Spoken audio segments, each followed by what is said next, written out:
Season 2 की शुरुआत होती है और हमें हमारी रैबलर दिखाई जाती है जिसके साथ कोई खड़ा था। और तब वो दोनों थोड़े बड़े लग रहे थे, लेकिन वो लड़का उसके काले बाल थे। वो कहता है मैंने तुम्हें बहुत ज्यादा मिस किया रैबलर। लेकिन रैबलर वो सोचती है आखिर ये इंसान कौन है। और तब वो कहता है मैं तुम्हें कभी भी दोबारा जाने नहीं दूंगा। वो सोचती है एक मिनट, ये तो मेरे बहुत ज्यादा करीब है, लेकिन आखिर ये है कौन। और ये फीलिंग मुझे ये ना बताना कि मैं सच में इसको पसंद करती हूँ, लेकिन आखिर ये है कौन। तो वो लड़का वो बड़े प्यार से कह रहा था रैवलर, लेकिन तभी रैवलर की आंख खुलती है और वो भी बच्ची थी। वो सोचती है क्या आखिर ये क्या था। तो तब वो सोचती है एक मिनट, कहीं मैं ख्वाब तो नहीं देख रही थी। तो तभी वहां पे उसकी मेड आती है। वो कहती है यंग लेडी आप उठ भी गई इतनी जल्दी। वो सोचती है ये ख्वाब था, लेकिन आखिर मैंने ऐसा ख्वाब देखा ही क्यों। और तब हमें थोड़ी देर बाद उनका मेंशन दिखाया जाता है। तो तब रैबलर बेचारी उसी ख्वाब के बारे में सोच जा रही थी और तब वो तैयार होकर बाहर आई थी। लेकिन तब वहां जाते हुए सोचती है पता नहीं, शायद मैंने कोई अजीब सा ख्वाब देखा ना, इस वजह से मुझे थोड़ा अजीब लग रहा है। लेकिन वो तो एक ख्वाब था, फिर भी मुझे इतनी परेशानी क्यों हो रही है। लेकिन वो लड़का जो मेरे ख्वाब में था वो तो देखा देखा लग रहा था, आखिर मैं उससे पहले कब मिली हूँ। तो तब वो सोचती है उसके तो काले बाल थे, और मेरी जिंदगी में जिस काले बाल वाले लड़के को मैं जानती हूँ ना, वो तो सिर्फ एक ही है, कैलेक्स। लेकिन वो सोचती है एक मिनट, मैं कैलेक्स के बारे में सोच रही थी। लेकिन वो सोचती है एक मिनट, मैंने ऐसा क्यों किया, आखिर मेरे दिमाग में कैलेक्स का ख्याल आया ही क्यों। ये सच है कैलेक्स के काले बाल है, लेकिन फिर भी वो ड्रीम वाला लड़का वो तो नहीं हो सकता था ना। तो तभी वहां पर कोई आता है। वो कहता है रैबलर। तो रैबलर उस तरफ देखती है तो वो कहती है भाई। और तब वहां पर ड्यू का बेटा आता है रोआन। वो कहता है तुम यहाँ पर क्या कर रही हो, वो भी इतनी सुबह सुबह। तो तब वो सोचती है ठीक है, अभी मुझे उस ख्वाब के बारे में सोचने की जरूरत नहीं है, अभी के लिए मुझे जो जरूरी है ना वो करना पड़ेगा। तो वो जल्दी से अपने भाई के पास भाग के जाती है। वो कहती है रुआन। वो कहता है भागो मत, तुम गिर जाओगी। लेकिन वो उसके पास आती है और कहती है हैप्पी बर्थडे, क्योंकि आज रुआन की बर्थडे थी। तो तब रुआन वो भी स्माइल करता है। वो कहता है सच में मुझे लगता है तुम पहले भूल चुकी थी कि आज मेरी बर्थडे है। वो कहती है नहीं नहीं, मैं तो बस आपको कॉन्ग्रेचुलेशन कहने के लिए आ रही थी। लेकिन वो कहता है अच्छा तो तुम इसलिए नहीं भाग रही थी क्योंकि तुम जल्दी से पैनिक हो गई थी। वो कहती है नहीं नहीं ऑफ कोर्स नहीं, मैं तो आज ये सोच रही थी आज लंच में हम क्या खाएंगे और आज हम पार्टी में कैसे सेलिब्रेट करेंगे। और इसके अलावा वो तो बड़े प्यार से अपने भाई को देखती है, लेकिन तभी उसके पीछे ड्यूक खड़ा था। तो रुआन कहता है तुम्हें क्या हुआ है, तुम चुप क्यों हो गई हो, इतनी सस्पिशियस क्यों लग रही हो। लेकिन तभी पीछे से ड्यूक कहता है आखिर सुबह सुबह तुम लोग हालवे में क्या बातें कर रहे हो। तो रुआन पीछे देखते हैं। वो कहता है फादर। तो हमारी कहती है योर ग्रेस। लेकिन तभी ड्यूक तो बड़ा खतरनाक लग रहा था। तो तब वो रुआन की तरफ हाथ बढ़ाता है। वो कहता है क्लास अभी भी तुम्हारी जारी है, लेकिन तुम अभी यहाँ पर शोर मचा रहे हो। तो रुआन थोड़ा सा डर गया था, लेकिन तब उसके सर पे हाथ रखता है, उसके बाल बिगाड़ने लग जाता है। वो कहता है हैप्पी बर्थडे रुआन। तो रुआन कहता है आपने अचानक से ये सब कुछ करना क्यों शुरू कर दिया। और तब अपने डैड के हाथ को पीछे करता है। वो कहता है बस करे, मैं कोई छोटा बच्चा नहीं हूँ। और हमारी रैबलर वो सोचती है जब मैं सबसे पहले इस डची में पहुंची थी ना, तो दोनों बाप बेटे में रिलेशनशिप बिल्कुल भी अच्छा नहीं था। लेकिन तब सिचुएशन बहुत ज्यादा बुरी थी और हम लोगों ने बहुत कुछ सहा। और इस दौरान रोआन भी बहुत ज्यादा रोया था जब उसे असलियत पता चली थी। लेकिन तब उसका मेरे साथ भी ताल्लुक अच्छा हो गया था और फाइनली हम लोग एक फैमिली बन गए। और रोआन उसने मुझे एक फैमिली के तौर पे एक्सेप्ट कर लिया। और ड्यूक वो भी मेरे फादर फिगर की तरह है। इसीलिए मुझे लगता है कि ये दोनों बाप बेटा भी अच्छे से रिकॉन्साइल हो गए हैं और इसीलिए मैं भी खुश हूँ। लेकिन मैं इसका दिखावा तो नहीं करना चाहती कि सब कुछ मेरी वजह से हुआ है, लेकिन कुछ ना कुछ तो मेरा हाथ था ना इसमें। तो ड्यूक कहता है रुआन क्या तुम्हें कुछ चाहिए। तो रोआन कहता है आप कोई भी गिफ्ट दे दे, मुझे पसंद आ जाएगा। लेकिन इस साल मेरा सबसे बड़ा गिफ्ट यही था कि रैबलर मेरी बहन बन चुकी है, तो इस साल के लिए काफी है। तो रैबलर कहती है क्या। तो ड्यूक कहता है मैं उस बच्ची को तुम्हारी बहन बनाने के लिए लाया था, उसको मैं अपनी बेटी बना कर लाया था। तो हमारी रैबलर कहती है एक मिनट, आप लोग लड़ क्यों रहे हैं। तो रोआन कहता है ऐसा अजीब सा लॉजिक यूज ना करे, वो मेरी बहन है और इस तरह आपकी बेटी भी बन गई, ठीक है। तो ड्यूक कहता है फिर क्या। तो वो कहता है रैबलर मुझे भाई कहती है, लेकिन उसने कभी भी आपको फादर नहीं कहा, वो हमेशा आपको योर ग्रेस कहती है। तो ये बात ड्यू को भी थोड़ा परेशान कर देती है। तो रैबलर सोचती है एक मिनट, मैंने इनको कभी भी नहीं कहा। लेकिन तो ड्यूक कहता है अच्छा अभी तुम इस बात को मेंशन कर रही हो तो ये बात तो बिल्कुल सच है, क्या इसका मतलब है रैबलर तुमने मुझे अपने फादर के तौर पे एक्सेप्ट नहीं किया। वो सोचती है आखिर इतनी जल्दी इस नतीजे पे कैसे पहुंच गए। वो कहती है ठीक है आज से मैं आपको फादर कहूंगी। तो रुआन कहता है इस बारे में फिक्र ना करो रैबलर, वैसे भी मेरी बर्थडे है, लेकिन ऐसा लगता है कि मेरी वजह से फादर को गिफ्ट मिल रहा है। तो ड्यूक कहता है हाँ ये अच्छा पॉइंट तो है, लेकिन चलो मेरी बर्थडे तक इंतजार कर लेते हैं, वैसे भी मुझे पार्टी की प्रिपरेशन करनी है तो मैं चलता हूँ। और उसके बाद वो दोनों पास चले गए थे और रैबलर वहीं पे खड़ी रह गई थी। लेकिन तब वो उन दोनों बाप बेटे को जाते हुए देखती है। वो सोचती है चलो कम से कम ये रिलेशनशिप ये भी अच्छा हुआ। लेकिन वो सोचती है फादर, क्या सच में मैं इनको फादर कह पाऊंगी? और तभी उसे अपने फादर की भी याद आती है। लेकिन तब थोड़ी देर बाद हमें शाम के वक्त पार्टी का सीन दिखा रहता है, जब वहां पर बहुत सारे मेहमान थे। तो रेबलर अपने भाई के पास जाती है, वो कहती है रोहान हैप्पी बर्थडे, और उसको फूल देती है। वो कहता है तुम सुबह मुझे ये बता चुकी थी ना, और उसके हाथ में ग्लास पकड़ा हुआ था। वो कहती है फिर क्या हुआ? अगर मैं कितनी बार भी तुम्हें कहूँ ना तो फिर भी अच्छा रहेगा, ठीक है? वैसे भी मल्टीपल टाइम इसको सुनना बुरा नहीं लगेगा। वो कहता है वेल ये सच तो है ना। लेकिन वो कहती है ये लो मैं तुम्हारे लिए बुके लेके आई हूँ, और ये मैंने खुद अपने हाथों से बनाया है, और ये पूरी दुनिया में एक ही है। वो कहता है तुम्हें ये सब कुछ करने की जरूरत नहीं थी, लेकिन चलो तुमने दे ही दिया तो मैं इसको अपने पास रख लेता हूँ। लेकिन तभी वहां पे जो मेहमान थे वो रोहन को बुलाते हैं। यंग लॉर्ड, हमें आपसे बात करनी है। आपसे मिलकर बहुत ज्यादा खुशी हुई। और वहां पे और भी बहुत सारे लोग आ गए थे जो रोहन को हैप्पी बर्थडे विश कर रहे थे। तो हमारी हीरोइन वो सोचती है सच में इसको तो इतने सारे गिफ्ट मिल रहे हैं, ये तो सच में बहुत ज्यादा पॉपुलर है। और वैसे भी आज तो यंग लॉर्ड की बर्थडे है ना, रोहन की, मेरे भाई की, तो ऑफकोर्स हर कोई इसके साथ क्लोज होना चाहेगा। लेकिन इसके लिए जरूर ये बहुत ज्यादा मुश्किल होगा ना, कितने सारे लोग जिसको वो जानता भी नहीं है इसे मिलने के लिए आ गए हैं। लेकिन तभी वहां पर जो लोग खड़े थे ना, वो हमारे रेबलर के बारे में बात करने लग जाते हैं। ओ माई, ये तो वही लड़की है ना जो रूमर्स में थी। ये तो वही लड़की है जिसकी फैमिली की वजह से प्रिंसेस को इतना सब कुछ झेलना पड़ा। लेकिन प्रिंसेस ने इसकी फैमिली को मरवा दिया है ना। ये तो फेलिसिटी फैमिली की बेटी है ना। तो वहां पे सब लोग उसके बारे में बातें किए जा रहे थे। हमने तो सुना था कि ये तो बहुत ज्यादा खतरनाक है, लेकिन इस जैसी को तो मरवा देना चाहिए था ना। फिर भी ये यहाँ पर डची में क्या कर रही है? तो दूसरी कहती है लेकिन इसने तो हर हाइनेस प्रिंसेस की जान बचाई थी ना। तो वो कहती है हाँ हाँ मैंने सुना था, लेकिन फिर भी। तो हमारी रेबलर वहीं पे खड़ी रह गई थी। वो सोचती है ये सब लोग मेरे खिलाफ बातें कर रहे हैं, हालांकि इन सब की बातें मैं सुन पा रही हूँ।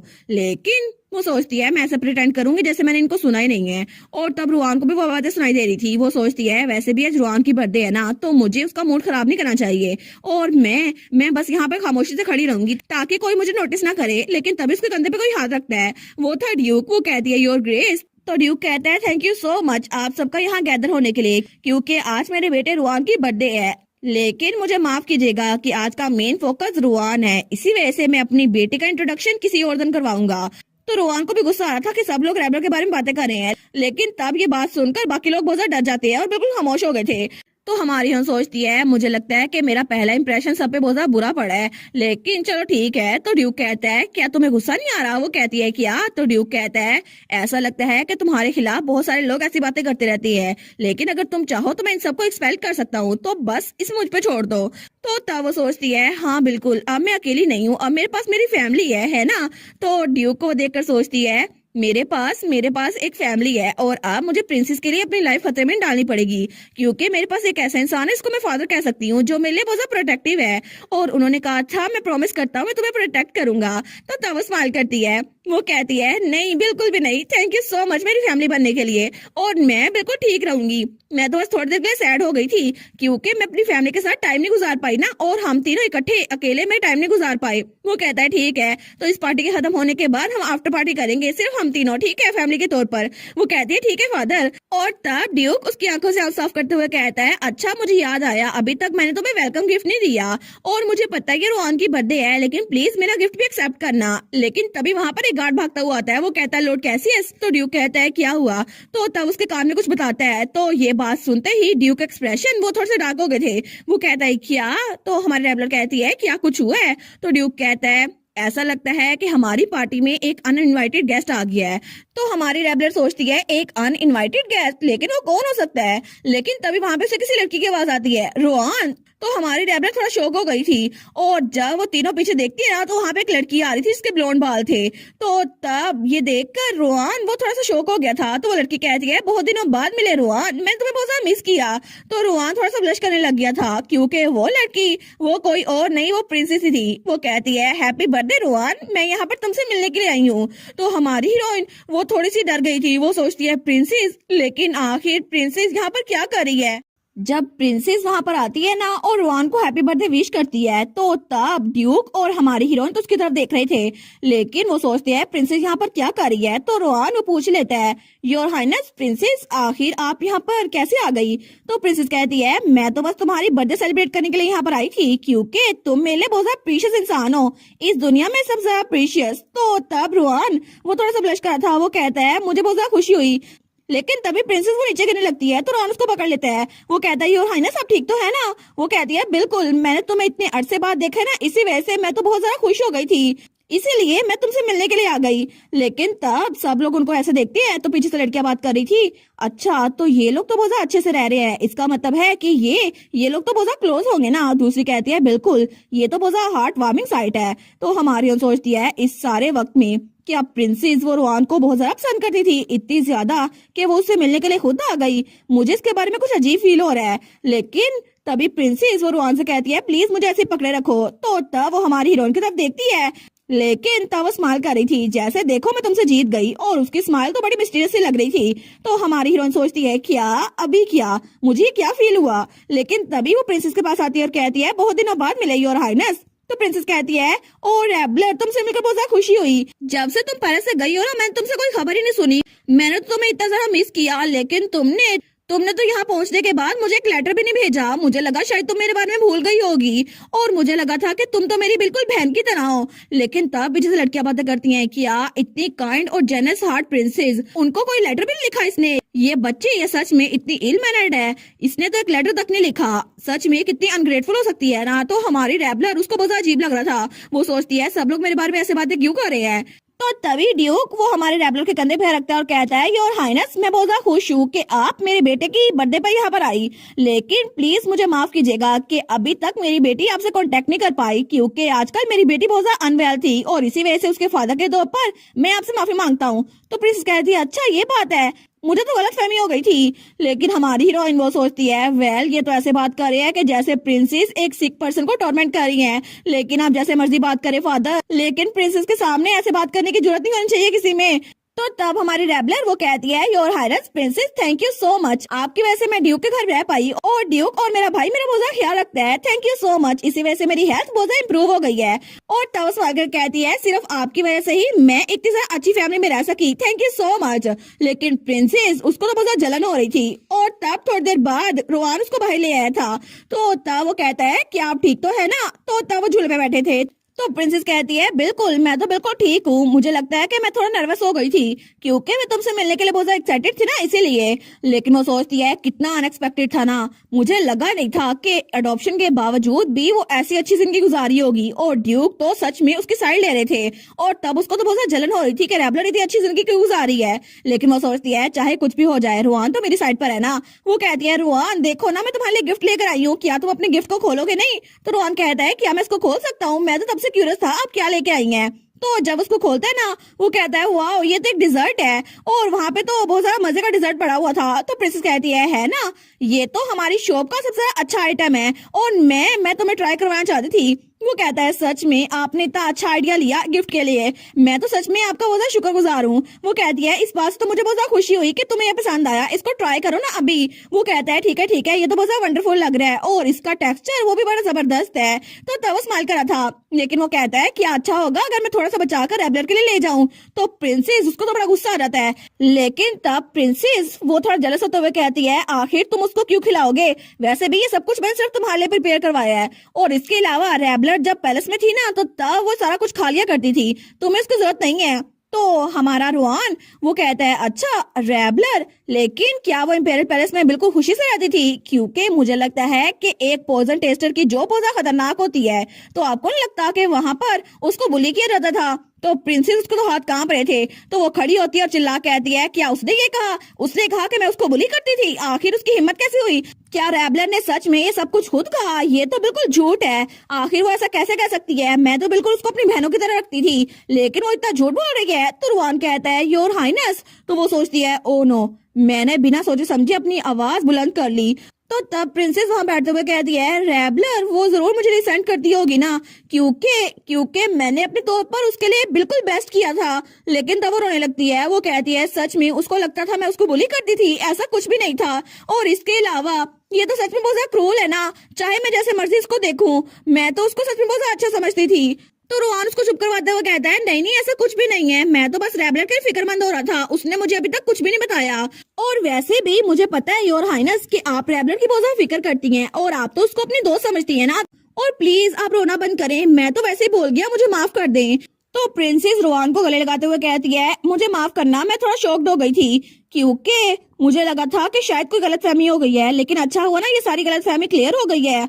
तो रुआन वो कहता है जी ऐसा ही है, और वैसे भी योर हाइनेस आप तो रैबलर की बेनिफैक्टर है ना, तो ऐसा कभी हो ही नहीं सकता कि आप उसको बुली करे। तो प्रिंसेस उसकी रेड आइज वो तो चमक रही थी, वो सोचती है बिल्कुल, लेकिन वो दिल में सोचती है आखिर इसको रैबलर की इतनी फिक्र क्यों हो रही है। और तब थोड़ी देर बाद हमें रात का सीन दिखा रहता है। तो तब रैबलर अपने कमरे में थी तो ड्यूक उसके पास ही था। वो कहता है आज तो तुम बहुत ज्यादा सरप्राइज हो गई होगी ना, क्योंकि प्रिंसेस अचानक से यहाँ पर आ गई बिना बताए। वो कहती है जी बिल्कुल, लेकिन ठीक है, वैसे भी आप उस वक्त मेरे साथ थे ना, तो बिल्कुल ठीक है। तो ड्यूक कहता है तुम लोगों की गॉसिप पे ध्यान न देना, वैसे भी बहुत सारे लोग हैं यहाँ पर जो तुम्हें सपोर्ट करते हैं, तो तुम उनकी फिक्र करो। वो सोचती है बिल्कुल, ये बिल्कुल ठीक कह रहे हैं, यहाँ पर बहुत सारे लोग हैं, मेरी एक फैमिली है जो मेरे बारे में फिक्र करती है, तो मुझे प्रिंसेस के बारे में फिक्र करने की जरूरत नहीं है। और इसके अलावा कैलिक्स भी तो है ना मेरे पास। लेकिन वो सोचती है फिर भी कैलिक्स, जब मैं आखिरी बार उससे मिली थी ना, तो मैंने कहा था कि हम लोग हमेशा खुश रहेंगे, लेकिन आप उसके बारे में क्या। तो तब वो कहती है कैलिक्स पता नहीं क्या कर रहा होगा इस वक्त। तो ड्यूक वो कहता है क्या कैलिक्स। वो कहती है जी बिल्कुल, मैंने उसे प्रॉमिस किया था कि हम लोग इकट्ठे हमेशा खुश रहेंगे, लेकिन यहाँ पर सिर्फ खुश मैं रह रही हूँ और इसकी वजह से मेरे दिल में तकलीफ हो रही है। पता नहीं कैलिक्स किन हालात में होगा और क्या वो ठीक से खा भी रहा होगा या फिर नहीं। यहाँ पर सिर्फ अच्छी लाइफ मैं गुजार रही हूँ, कैलिक्स तो बिल्कुल नहीं गुजारा। तो ड्यूक कहता है मैं श्योर हूँ कि वो भी अच्छे से रह रहा होगा, और इसके अलावा वो बहुत ज्यादा खुश होगा क्योंकि तुम यहाँ पर हो और खुशी से रह रही हो। और तब वो कहता है इसलिए आप बिल्कुल किसी बारे में फिक्र ना करो और आराम से रेस्ट कर लो। तो तब हमारी रैबलर वहां पे लेट गई थी। वो कहती है ठीक है, thank you so much Duke. और तब वो कहता है अगर तुम मुझसे मिलना चाहती हो ना, तो एक दिन जरूर वो तुमसे मिलने के लिए आ जाएगा। और तब हमें उनका पूरा मेंशन दिखाया जाता है जो कि बिल्कुल खामोश था। लेकिन तभी हमें रेड आइज दिखाई जाती है जो कि प्रिंसेस की थी, और वो छुप कर उन दोनों बाप बेटी को देख रही थी।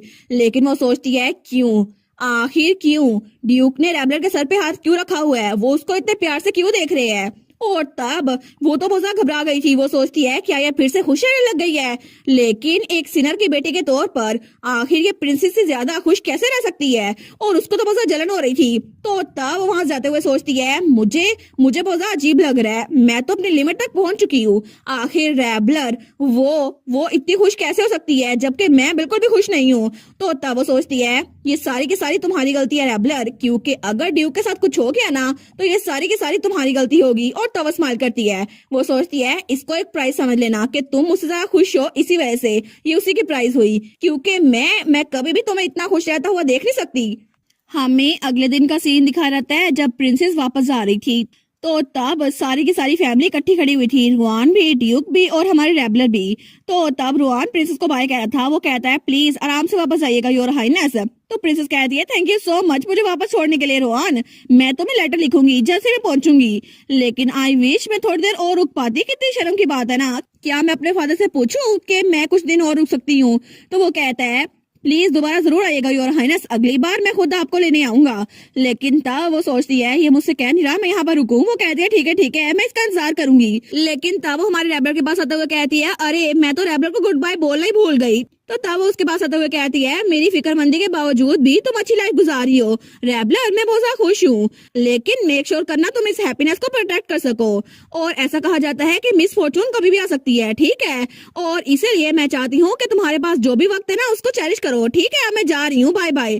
तो हमारे सोचती है कि ये अचानक से मुझसे क्या बात करके गई है, आखिर ये ऐसे बात कर क्यों रही थी, मैंने इसके साथ कुछ भी बुरा नहीं किया, तो आखिर ये मुझसे ऐसे बात कर क्यों रही थी। लेकिन फिर भी अच्छा हुआ ही वापस जा रही है, मैं इसको देख नहीं पाऊंगी। लेकिन उसको फिर भी कुछ परेशानी हो रही थी। वो सोच रही है बस मेरी ये परेशानी सच साबित ना हो। और तब प्रिंसेस के जाने के बाद थोड़ी देर बाद हमारी रैबलर वो तो कुछ खाने के लिए आई थी, तो उसका भाई उसको वो डिजर्ट देता है जो कि प्रिंसेस लेकर आई थी। वो कहती है भाई क्या सच में मैं ये खा सकती हूँ।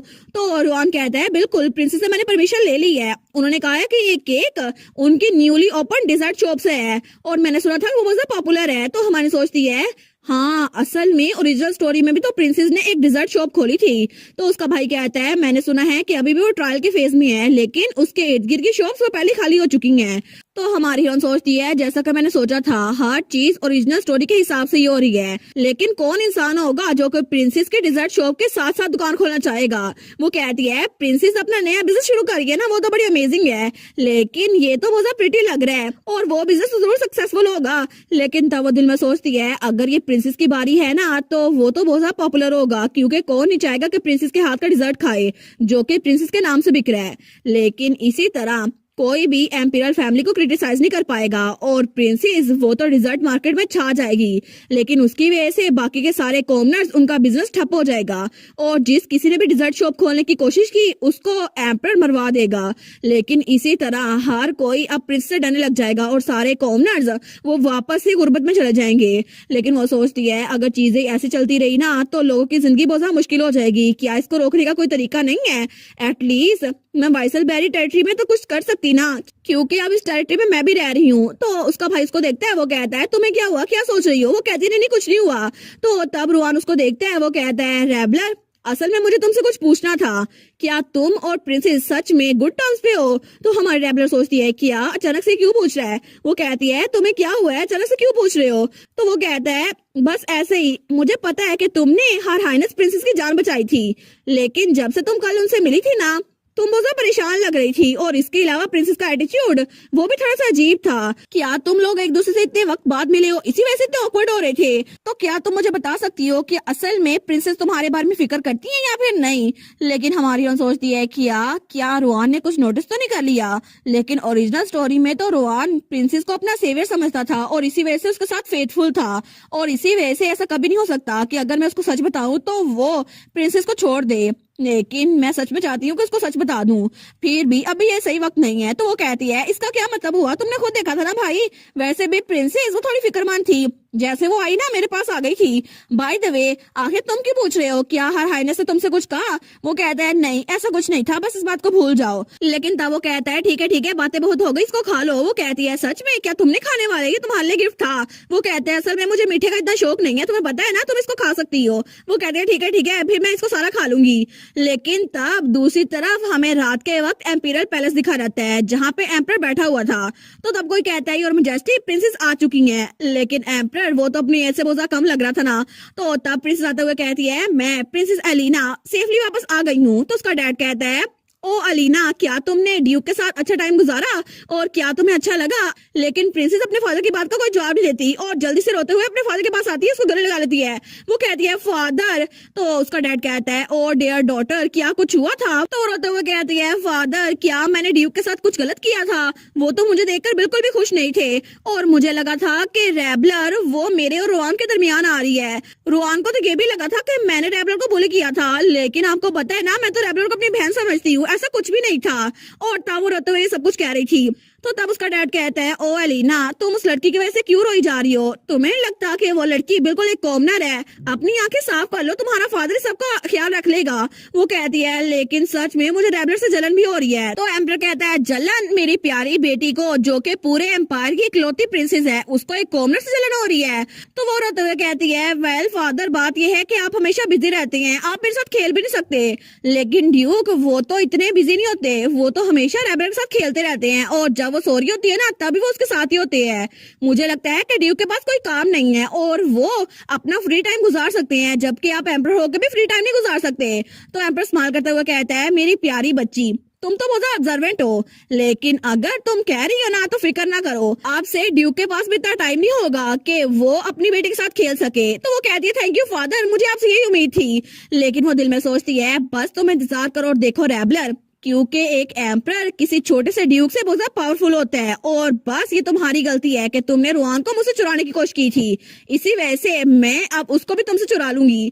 तो तब एम्पर कहता है मेरी प्यारी बच्ची ड्यूक को जल्दी वह जंग में भेज दूंगा, क्योंकि अब वो दोबारा कभी भी रेबलर का चेहरा नहीं देख पाएगा। तुम ये बात जानती हो कि मैं तुम्हारे लिए कुछ भी कर सकता हूँ। वो कहती है जी फादर। और तब हमें कुछ दिनों बाद ड्यूक वाइसलबेरी की टेरिटरी दिखा जाती है जहाँ पर एक और फेस्टिवल होना था और वहाँ पर रुआन सबको स्पीच दे रहा था। वो कहता है आप लोग का यहाँ पर आने के लिए शुक्रिया और आप लोग इस फेस्टिवल को एंजॉय कर सकते हैं, क्योंकि मैं हाउस वाइसलबेरी का एक मेंबर हूँ, इसी वजह से मैं आपको इस फेस्टिवल के बारे में अनाउंस करने आया हूँ। तो तब वो अनाउंस करा था, लेकिन ड्यूक और हमारे रेबलर एक साइड पे खड़े हुए थे। तो तभी वहाँ पे घंटी बजती है। वो कहता है ठीक है सब लोग एंजॉय कीजिएगा और वहाँ पे सब लोग बहुत एंजॉय कर रहे थे और हमारी रेबलर भी बड़ी खुश थी। वो सोचती है स्प्रिंग आ भी गई और यहाँ पर कितना अच्छा लग रहा है ना। लेकिन तभी थोड़ी देर बाद उसकी नाइट उसके पास आई थी। वो कहती है माई लेडी आप किसी स्ट्रेंजर के पीछे नहीं जाएंगी, ठीक है समझ गई ना? और ज्यादा दूर मत भागिएगा, ठीक है? और अगर आपको कोई खतरा लगे ना तो मेरे पास आ जाइएगा। वो कहती है ठीक है शार्लेट, तुम तो बड़ी फिक्र कर रही हो। तो शार्लेट कहती है मैं इसलिए फिक्र कर रही हूँ ना क्योंकि आप बहुत डेलिकेट है माय लेडी। लेकिन हमारे सोचती है असल में इस फेस्टिवल का एक ही मकसद है, यहाँ पे बहुत यूनिक इवेंट है कि हर साल कुछ अंडे छुपा दिए जाते हैं जिनको कलर के साथ डेकोरेट किया जाता है ताकि बच्चे उनको जाके ढूंढे। लेकिन ये तो बहुत मजेदार गेम है। लेकिन मैंने सुना था कि यहाँ पर एक ब्लेसिंग ट्री भी है जहाँ पर एक अंडा लाजमी छुपाया जाता है। लेकिन अगर मुझे यहाँ पर कोई एग मिल गया ना जो कि ब्यूटीफुली डेकोरेट हुआ तो मैं उसको रखूंगी और मैं उसको कैलिक्स को दूंगी क्योंकि मैं चाहती हूँ कि कैलिक्स भी इस फेस्टिवल को एंजॉय करे। लेकिन मैं तो सच में बहुत ज्यादा खुश हूँ, इसीलिए मैं कैलिक्स के साथ ही खुशियां बांटना चाहती हूँ। लेकिन वो सोचती है पहले मुझे कोई अंडा मिल तो जाए ना, अगर मुझे ना मिला तो फिर तो तभी वहां पर कोई आता है, वो कहता है मैं रैबलर को अपने साथ लेकर जाऊंगा, तुम फिक्र ना करो। तो शार्लेट कहती है वेलकम यंग मास्टर। वो कहती है भाई, और वहां पर रोआन था। वो कहता है क्या तुम तैयार हो रैबलर? वो कहती है आपकी स्पीच तो बहुत जबरदस्त थी भाई, आपने बड़ी प्रैक्टिस की थी। वो कहता है सच में? चलो अच्छा हुआ तुम्हें पसंद आई। लेकिन तब वो कहता है कम ऑन, मैं तुम्हें फॉरेस्ट में लेके चलता हूँ। वो कहती है क्या? लेकिन आपको भी तो काम पे जाना है ना, आप भी तो मुझसे ज्यादा बिजी है ना। तो वो सोचती है सब बच्चे अंडों को ढूंढने के लिए पार्टिसिपेट कर रहे हैं, लेकिन इस बार रुआन वो खुद जाएगा हंटिंग कंपटीशन में क्योंकि पहली बार वो हंटिंग टूर्नामेंट में पार्टिसिपेट कर रहा है। लेकिन वो दिल में सोचती है फिर भी रुआन तो अभी भी यंग है तो मुझे लगता है कि मुझे उसको ज्यादा तंग नहीं करना चाहिए। वो कहती है मैं कुछ अंडे ढूंढने के लिए जा रही हूँ तो सब लोग मेरे बारे में फिक्रमंद हो रहे हैं, मैं सही से वापस आ जाऊंगी, सब लोग मेरे बारे में फिक्र क्यों कर रहे हैं? तो वो कहता है रैबलर मैंने कभी नहीं कहा कि मैं तुम्हारे लिए अंडे ढूंढ के दूंगा। वो कहती है क्या? वो कहता है मेरा कहने का मतलब था कि मैं तुम्हें जंगल में लेके जाऊंगा ताकि तुम सेफ रहो, लेकिन मैं तुम्हारी चीटिंग में हेल्प नहीं करूंगा। वो कहती है मैंने कब कहा मैं चीटिंग करने वाली हूँ, मैं तो खुद जाके ढूंढने वाली थी। तो उसका हाथ पकड़ते हुए कहता है ठीक है मैं मजाक कर रहा था, चलो मेरे साथ। तो वो स्माइल करते हुए कहता है अगर मैं तुम्हें एग्स ढूंढ के नहीं दे सकता ना तो हम लोग फैमिली है, कम अज कम मैं तुम्हें शॉर्टकट तो बता सकता हूँ ना। तो हमारी हीरोइन सोचती है कि एक शॉर्टकट भी है। तो वो स्माइल करती है और कहती है ठीक है तो फिर मैं 10 मिनट के लिए तुम्हें इजाजत देती हूँ, मेरे साथ रहो। तो पीछे से शार्लेट वो वहीं पे खड़ी थी। लेकिन तब थोड़ी देर बाद वो लोग जंगल में आ गए थे। तो हमारी सोचती है सच में हैप्पीनेस इस तरह की होती है।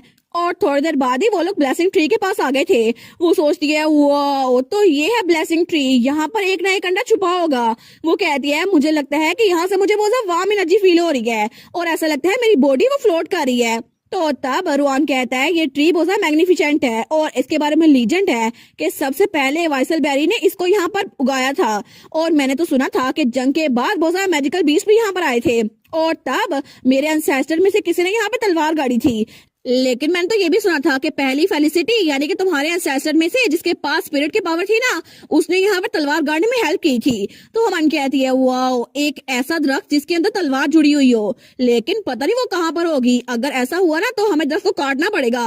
वो कहता है इसी वजह से तो लोग इसको काटते नहीं है क्योंकि ये बहुत ज्यादा सेक्रेड है। लेकिन अगर हम इस बारे में सोच रहे हैं तो फेलिसिटी के पास स्पिरिट की पावर होती है। तुम्हारे बारे में क्या रैबलर, क्या तुम्हें कोई स्पिरिट की एनर्जी सेंस होती है? तो रैबलर स्माइल करते हुए कहती है नहीं ये तो सिर्फ एक कहानी है, आखिर किसके पास होगी स्पिरिट की पावर। लेकिन तब वो स्पिरिट के पास जाते हुए कहती है फिर भी मुझे इसके पास से बहुत सुकून मिलता है, ऐसा लगता है कि कोई चीज मुझे बुला रही है। लेकिन अगर यहाँ पे स्पिरिट्स है ना तो इस ट्री के अंदर तलवार भी होगी, तो इसका मतलब है कि बीस्ट एग वो भी असल होंगे, है ना? तो उसका भाई कहता है अच्छा तुम तो बीस्ट एग में बहुत ज्यादा इंटरेस्टेड लगती हो। वो कहती है बिल्कुल बिल्कुल, अगर हम ड्रैगन के एग की बात करें ना तो फिर तो मुझे एक चाहिए क्योंकि ड्रैगन का एग बहुत ज्यादा मुश्किल से मिलता है।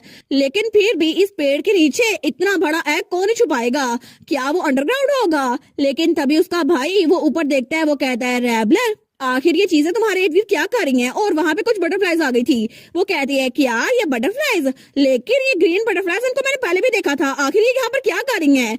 लेकिन तभी वो सारी की सारी बटरफ्लाईज हमारी रैबलर के इर्द गिर्द जमा हो गई थी और तभी हमारी रैबलर वो हवा में उड़ने लग गई थी।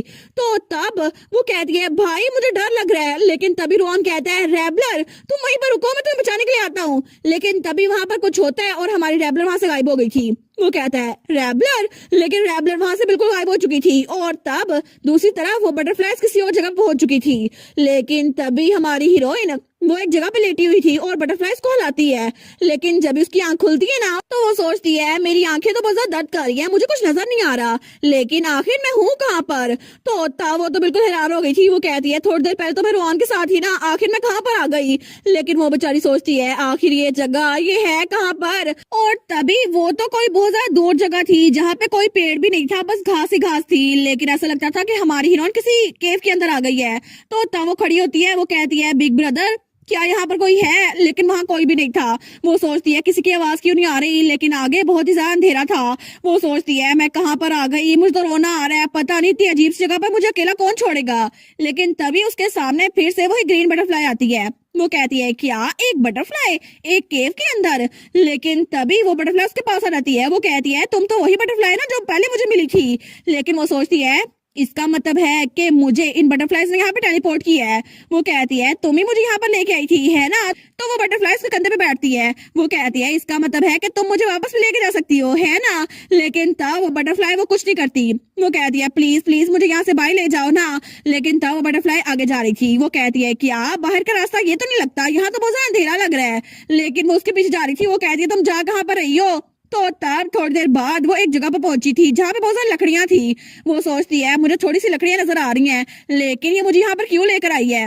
वो कहती है क्या तुम मुझे यहाँ पर लाना चाहती थी? लेकिन वो दिल में सोचती है अब तो मैं वापस भी नहीं जा सकती, मुझे तो ये बहुत ज्यादा दूर ले आई है, पता नहीं यहाँ पर क्या है। लेकिन फिर भी मैं यहाँ पर आई गई हूँ तो मुझे चेक करना चाहिए। लेकिन जैसे वो सामने देखती है ना तो थोड़ा सा दूर करके वहां पर एक एग पड़ा हुआ था।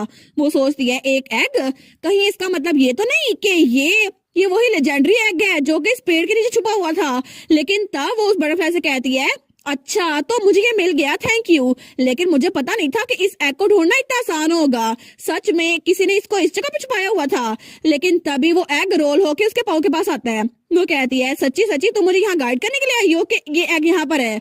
लेकिन तभी जब उसे महसूस होता है ना उसके पाँव के पास क्या है, तो तब वो कहती है क्या ये एग खुद ही मूव हो रहा था? वो तो बड़ी डर गई थी।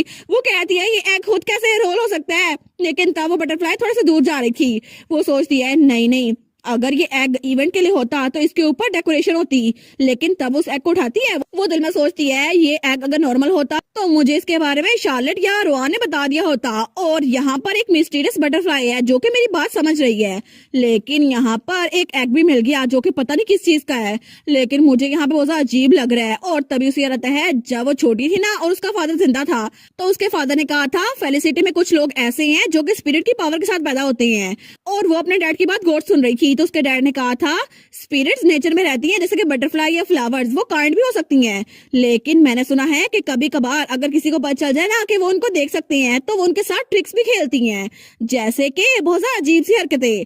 लेकिन तब उसका डैड कहता है मुझसे प्रॉमिस करो कि अगर तुम कभी कोई विश करोगी ना तो इधर उधर देख लेना कि वहां पे कोई स्पिरिट ना हो। वो कहती है ठीक है डैड मैं प्रॉमिस करूंगी। तो हमारी हीरोइन सोचती है इसका मतलब है जब थोड़ी देर पहले मैं उस दरख्त के पास थी तो तब मैंने विश की थी और मैंने कहा था कि मेरे पास ड्रैगन का एग आ जाए, तो इसका मतलब है ये सच में एक असली ड्रैगन का एग है। वो तो बड़ी घबरा गई थी, वो तो रोने वाली हो गई थी। वो कहती है जब मैंने कहा था मुझे ड्रैगन का एग चाहिए तो मैं सीरियस नहीं थी, आखिर तुम मुझे यहाँ पर क्यों लेकर आई हो, मुझे घर ले जाओ। तो वो बटरफ्लाई थोड़ी सैड हो गई थी। लेकिन तभी वो इस एग से कहती है ड्रैगन क्या तुम मुझे घर भेज सकते हो, प्लीज प्लीज मुझे घर भेज दो ना। लेकिन उस ड्रैगन से कोई आवाज नहीं आती। वो बेचारी तो बड़ी थक गई थी। वो कहती है मुझे घर भी भेज दो ना, प्लीज भेज दो। लेकिन कोई भी उसकी बात का जवाब नहीं देता। वो सोचती है मुझे खुद ही कुछ करना होगा, पता नहीं मैं कहाँ पर आ गई हूँ। अब तो ड्यूक और रुआन भी फिक्रमंद हो रहे होंगे और शार्लेट उसने मुझे कहा भी था केयरफुल रहना। लेकिन ये सब कुछ ये सारी मेरी गलती है, आखिर मैंने वो विश मांगी क्यों थी। लेकिन तभी उसके पीछे कुछ पत्थर वो नीचे गिरने लगते हैं। वो कहती है क्या ये पत्थरों की आवाज थी, लेकिन लगता है कि ये केव ये नीचे गिर रही है। तो तब वहां से भाग रही थी। वो सोचती है मुझे भागना होगा अगर जान बचानी है तो, लेकिन मुझे नहीं पता आगे है क्या और मैं कहाँ जाऊंगी। वो सोचती है मैं इस मैस में कैसे फंस गई। और मुझे तो सच में अपनी फैमिली की याद आ रही है। मेरा भाई रुआन थोड़ी देर पहले मेरे साथ था, मेरे असल डैड जो कि अब इस दुनिया में नहीं है, और ड्यूक जो कि मेरे लिए बिल्कुल डैड की तरह है। लेकिन मैं सच में यहाँ जाना चाहती हूँ। और तब उस एग को जोर से गले लगा लेती है। वो कहती है प्लीज कोई मुझे यहाँ से बाहर ले जाओ। तो तभी वहां पर कोई आता है। वो कहता है ऐसा लगता है कि हमने टाइम रहते इसको ढूंढ लिया। तो तभी उसके सामने कोई पोर्टल सा खुला हुआ था। वो कहती है क्या एक पोर्टल, लेकिन क्या ये आवाज वहीं से आई। तो तभी उस पोर्टल के अंदर से कोई हाथ निकलता है और उसको उस पोर्टल में खींच लेता है। वो कहती है क्या, तो आवाज आती है प्लीज मुझे जोर से पकड़ना, ये थोड़ा स्केरी होगा। और उसके बाद ही वो वहां गायब हो गई थी। लेकिन थोड़ी देर बाद ही वो हवा में थी और उसको किसी इंसान ने पकड़ा हुआ था। वो कहता है योर हाइनेस क्या आप इंजर्ड है। तो हमारे कहती है क्या तुम कौन हो। लेकिन वहां पर एक ब्लोंड बाल वाला लड़का था। वो कहता है मैं हूँ मैजिक टावर का मास्टर और मुझे रिक्वेस्ट मिली थी कि मुझे प्रिंसेस को रेस्क्यू करना है, तो इसलिए मैं आपको बचाने के लिए आ गया, क्या आप ठीक हैं। तो हमारे कहती है क्या प्रिंसेस को, लेकिन मैं तो प्रिंसेस नहीं हूँ। हमें हमारी रैबलर के मिलने से कुछ घंटों पहले का सीन दिखा रहता है। तो तब वहां पर ड्यू को भी ये बात पता चल गई थी। वो कहता है गायब हो गई है, तुम्हारा मतलब है रैबलर। तो वहां पे हमारी हीरोइन का भाई रोआन और वहां पे वही गार्ड था जिसकी हमारी हीरोइन ने जान बचाई थी। तो रोआन कहता है असल में मैं रैबलर को ब्लेसिंग ट्री के पास लेकर गया था, लेकिन अचानक से मेरी आंखों के सामने वो गायब हो गई। मुझे नहीं पता ये कैसे हुआ। मैंने उसका पीछा करने की कोशिश तो की थी, लेकिन अचानक से पता नहीं कहां से बटरफ्लाईज आ गई और उन्होंने मेरा व्यू ब्लॉक कर दिया। तो तब ड्यू की बात सुनकर बड़ा हैरान रह गया था। वो कहता है बटरफ्लाईज? वो कहता है जी बिल्कुल, वहां पे तो उनका पूरा झुंड था, इसी वजह से मुझे पता भी नहीं चला और वो अचानक से गायब हो गई। तो वो गार्ड भी कहता है हमने सर्च टीम्स भेज दी हैं और जैसे कि आपने मुझे बताया था ना, जो सोर्सर यहाँ काम कर रहे थे हमने उनको भी बुला लिया और उनसे भी सवाल कर रहे हैं। तो तब ड्यूक कहता है मैजिक टावर के मास्टर से कांटेक्ट करो। तो वो दोनों कहते हैं क्या सच में मैजिक टावर के मास्टर से? तो वो सोचता है ब्लेसिंग ट्री और बटरफ्लाईज, ये सब कुछ इतना कोइंसिडेंट नहीं हो सकता। और इसके अलावा फेलिसिटी, उसकी ब्लड लाइन, वो तो खुद एक फेलिसिटी है जिसके पास स्पिरिट की पावर हो सकती है। तो मुझे नहीं लगता ये सब कुछ इत्तेफाक होगा। तो तब ड्यूक कहता है और मेरी बात मैजिक टावर के मास्टर तक पहुंचा दो, उसको कहो कि कुछ एल्स मेरी बेटी को लेके गए हैं और अभी उसको कहो कि मेरी बेटी को अभी ढूंढे, और अगर उसने ना किया ना तो मैं उसको जान से मार डालूंगा। लेकिन तभी दूसरी तरफ हमें फिर से वही सीन दिखा रहता है जब मैजिक टावर के मास्टर ने हमारी हीरोइन को बचा लिया था। वो कहता है मैं तो प्रिंसेस को बचाने के लिए आया था जिनको बटरफ्लाईज ने किडनैप कर लिया था, और मैं हूँ Phil Layton, magic of the master tower, और वैसे भी अब मैंने आपकी जान बचा ली है तो फिर मैं आपका गेस्ट बनूंगा। तो हमारी कहती है क्या मतलब, मैं तो प्रिंसेस नहीं हूँ, मैं तो ड्यूक की बेटी हूँ। वो कहता है असल में मेरा यही कहने का मतलब था, लेकिन आप उनकी बेटी है ना, इसी वजह से मैं आपको प्रिंसेस कह रहा हूँ। लेकिन तभी ड्यूक वो नीचे खड़ा था। वो कहता है फील लेटन, अगर तुम मेरी बेटी को अभी लेकर वापस ना आए ना तो मैं तुम्हारा सर धड़ से अलग कर दूंगा। लेकिन तब वो तो डर गया था। वो कहता है ठीक है, अभी मैंने आपकी बेटी की जान बचा ली है ना, तो मुझे लगता है मैं गेस्ट नहीं बन सकता। ठीक है, तो मैं आपको नीचे ले चलता हूँ। हमारी कहती है ड्यूक, लेकिन तभी वो हमारे रैबलर को नीचे उतार देता है। तो ड्यूक कहता है रैबलर? वो कहती है फादर, लेकिन तभी ड्यूक आगे बढ़ता है और रैबलर को गले लगा लेता है। तो ड्यूक कहता है तुम्हें पता भी है मैं सच में डर गया था, मुझे लगा था तुम्हें कुछ हो जाएगा, लेकिन मैं थोड़ी देर तुमसे नजर हटाओ तुम गुम हो जाती हो। वो कहती है आई एम सॉरी अचानक से गुम होने के लिए, लेकिन ये सब कुछ मैंने जानबूझ के नहीं किया। तो ड्यूक कहता है ऑल राइट, मैं जानता हूँ ये तुम्हारी गलती नहीं थी, लेकिन क्या तुम्हें चोट लगी है? वो कहती है नहीं बिल्कुल भी नहीं। लेकिन तभी दूर से कोई भागता हुआ उनकी तरफ आ रहा था। वो कहती है ब्रदर। तो वहां पे रोआन था। वो कहता है रैबलर क्या तुम ठीक तो हो ना? वो कहती है मुझे माफ कीजिएगा, आप तो बहुत ज्यादा डर गए होंगे ना क्योंकि मैं अचानक से गायब हो गई थी, है ना? वो कहता है सीरियसली आखिर हुआ क्या था, तुम कहाँ चली गई थी? लेकिन ड्यूक कहता है मुझे बहुत कुछ पूछना है, तो चलो घर जाके जब तुम रेस्ट कर लो तब पूछते हैं। वो कहती है जी बिल्कुल, मैं भी घर जाना चाहती हूँ। लेकिन तब वो कहती है भाई मुझे भी आपको बहुत कुछ बताना है कि मुझे जो ड्रैगन एग मिला ना उसके बारे में बताना है। वो कहता है क्या, उसके बारे में क्या? लेकिन तब वो लोग बातें करते हुए वहां जा रहे थे तो पीछे मैजिक टावर का मास्टर खड़ा रह गया था। वो कहता है क्या आप लोग मुझे भूल तो नहीं गए, हालांकि मैंने प्रिंसेस की जान बचाई है। लेकिन तब वो बेचारा तो अपने आप से बातें किए जा रहा था। वो कहता है मैं उम्मीद कर रहा था कि मुझे कोई रिवार्ड मिलेगा, लेकिन हमारे सोचती है उसके बाद मैं मैंशन में वापस आ गई और वहां पे हर कोई मेरे बारे में फिक्रमंद था। तो तब उसकी मेट शार्लेट कहती है हम तो बहुत ज्यादा डरे हुए थे, आपके बारे में कितने ज्यादा फिक्रमंद थे ना हम। लेकिन वो कहती है सॉरी। तो शार्लेट कहती है क्या हम उस दरख्त को काटना दें? वो कहती है नहीं ये तो बहुत ज्यादा दूर चला जाएगा। लेकिन उसके बाद हमारी हीरोइन आराम से नहा रही थी और रिलैक्स हो गई थी। लेकिन तब कुछ दिनों बाद मैजिक टावर का मास्टर उसके सामने बैठा हुआ था। वो कहता है मुझे असल में प्रिंसेस का ब्लड चाहिए। तो हमारी उसके सामने बैठी थी। वो कहती है क्या तुम्हें मेरा ब्लड चाहिए, लेकिन क्यों? तो तब हमारे तो बड़ी परेशान हो गई थी, लेकिन वो तो चमक रहा था।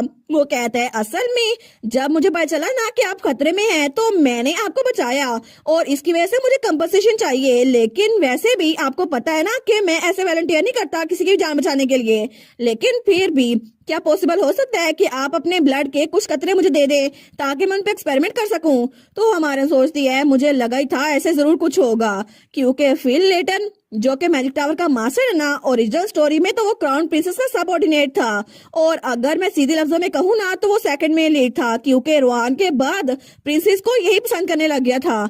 लेकिन ये तो प्रिंसेस के पीछे पागल था, क्योंकि अगर कोई भी इंसान प्रिंसेस के बारे में एक भी लफ्ज गलत कहे ना तो ये उसको मारने पे आ जाता था। लेकिन आखिर में ये भी प्रिंसेस के लिए अपनी जान दे गया, और आखिर में जब ये मरा था ना तो इसके चेहरे पे स्माइल थी। लेकिन वो सोचती है आखिर सब लोगों में से मेरी जान बचाने के लिए इसी को आना क्यों जरूरी था?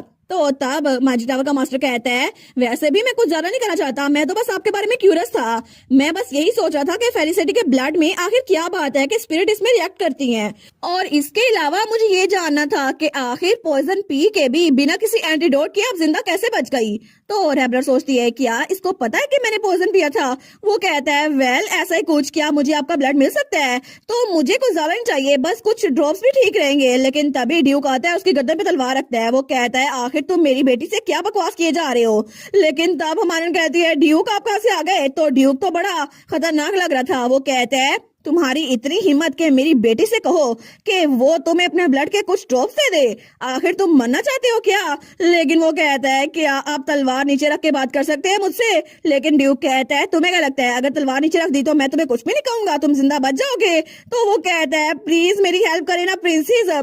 तो हमारी हीरोइन गहरी सांस लेते हुए कहती है वेल मैं माइंड नहीं करूंगी अगर मैं आपको अपने ब्लड के कुछ ड्रॉप्स दे दूं, लेकिन फिर भी मैं आपको ये रीजन नहीं बता सकती कि मैं पॉइजन पीने के बाद भी जिंदा कैसे बच गई। वो कहता है सच में? लेकिन अगर ऐसा ही है तो क्या आप मुझे अपने ब्लड के ड्रॉप्स देंगी? तो रेबलर कहती है ऑफ कोर्स, इसी तरह अगर आप मेरे डैड के साथ कोई डील करेंगे। वो कहता है क्या मतलब, आपका इससे क्या मतलब है? लेकिन तभी ड्यूक हमारे रेबलर को कहता है इधर आओ। वो कहती है ठीक है डैड मुझे उठा ले। वो कहती है मेरा यही मतलब है मैजिक टावर के मास्टर, क्योंकि आपको मेरे डैड ने बुलाया था, मैंने नहीं। क्योंकि अगर आपको कुछ मांगना है ना तो मेरे डैड से मांगे, और इसीलिए मुझसे ब्लड के ड्रॉप्स ना मांगे, मेरे डैड से बात करें। तो ड्यूक तो उसका बड़ा घूर के देख रहा था, लेकिन मैजिक टावर का मास्टर तो बड़ा डर गया था। वो कहता है अगर ऐसी बात है तो मुझे सही से बता दे, मुझे लगा था मुझे थैंक यू बोलेंगी, लेकिन कम से कम कुछ तो मेरी हेल्प करे ना। और वो तो पीछे चिल्लाता रह गया था। लेकिन तब ड्यूक हमारे रेबलर को लेकर बाहर आ गया था। वो कहती है उसके साथ डील करना तो बिल्कुल वेस्ट ऑफ द टाइम है, मैंने तो बस उससे इसलिए कहा ताकि मैं उसको अपने ब्लड के ड्रॉप्स ना दूं, क्या ये ठीक रहेगा? तो ड्यूक कहता है वेल डन, क्योंकि अगर मैंने उसको कुछ मैजिक स्टोन दिए ना तो वो चुप हो जाएगा, वैसे भी तुम्हें ये सब कुछ करने की जरूरत नहीं है। तो हमारे सोचती है मैंने सबके सामने सिर्फ 2 बार ही पॉइजन पी है।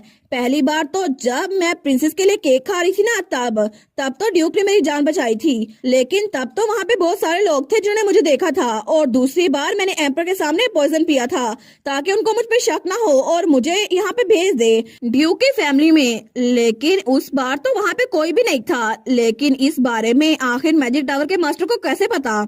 उन्होंने तो साफ साफ कहा था कि मैंने पॉइजन पी लिया था बिना किसी एंटीडोट के। तो क्या इसका मतलब है कि वो शुरू से मुझ पे नजर रख रहा था? लेकिन अगर ऐसा भी हुआ तो क्या पता वो एम्पर के साथ मिला हो सकता है, इसी वजह से मैं उससे दूर रहूं तो जरा अच्छा है। लेकिन तब वो कहती है फादर आखिर आप मुझे कहाँ पे लेके जा रहे हैं, हम तो तब से इस तरफ आते जा रहे हैं। तो ड्यूक कहता है वेल तुम्हें मैंने बताया था ना कि मैंने तुम्हारे लिए गिफ्ट प्रिपेयर किया था, तो आज तुम्हारा गिफ्ट आने वाला है। वो कहती है अच्छा सच में? तो वो उसको नीचे उतार देता है। वो सोचती है इन्होंने ऐसा कुछ कहा था आई गेस, लेकिन इसकी जरूरत नहीं थी, पता नहीं फिर भी मेरा गिफ्ट क्या होने वाला है। वो कहता है ठीक है चलो इकट्ठे चलते हैं। लेकिन तभी उनके मैंशन के पास कोई लड़का आ रहा था जिसके ब्लैक कलर के बाल थे, और हमारी हीरोइन अपने फादर यानी कि ड्यूक के साथ खड़ी थी। हमें फिर से वही सीन दिखा जाता है जहाँ पे ड्यूक हमारे रेबलर को बाहर लेकर आया था। वो कहता है तो तुम्हारा गिफ्ट तुम्हारे सामने खड़ा है। तो हमारी रेबलर कहती है क्या? वो तो सच में कैलिक्स को देखकर बहुत जरा हैरान रह गई थी। तो ड्यूक कहता है तुम्हें तुम्हारा गिफ्ट कैसा लगा? लेकिन हमारी रेबलर तो अभी तक शौक ही थी। लेकिन तभी कैलिक्स कहता है मुझे लगा था तुम मुझे देखकर खुश होगी, लेकिन ऐसा तो कुछ भी नहीं लगता। तो हमारी हीरोइन को तभी एहसास होता है ये सच में कैलिक्स ही है, वो ख्वाब नहीं देख रही।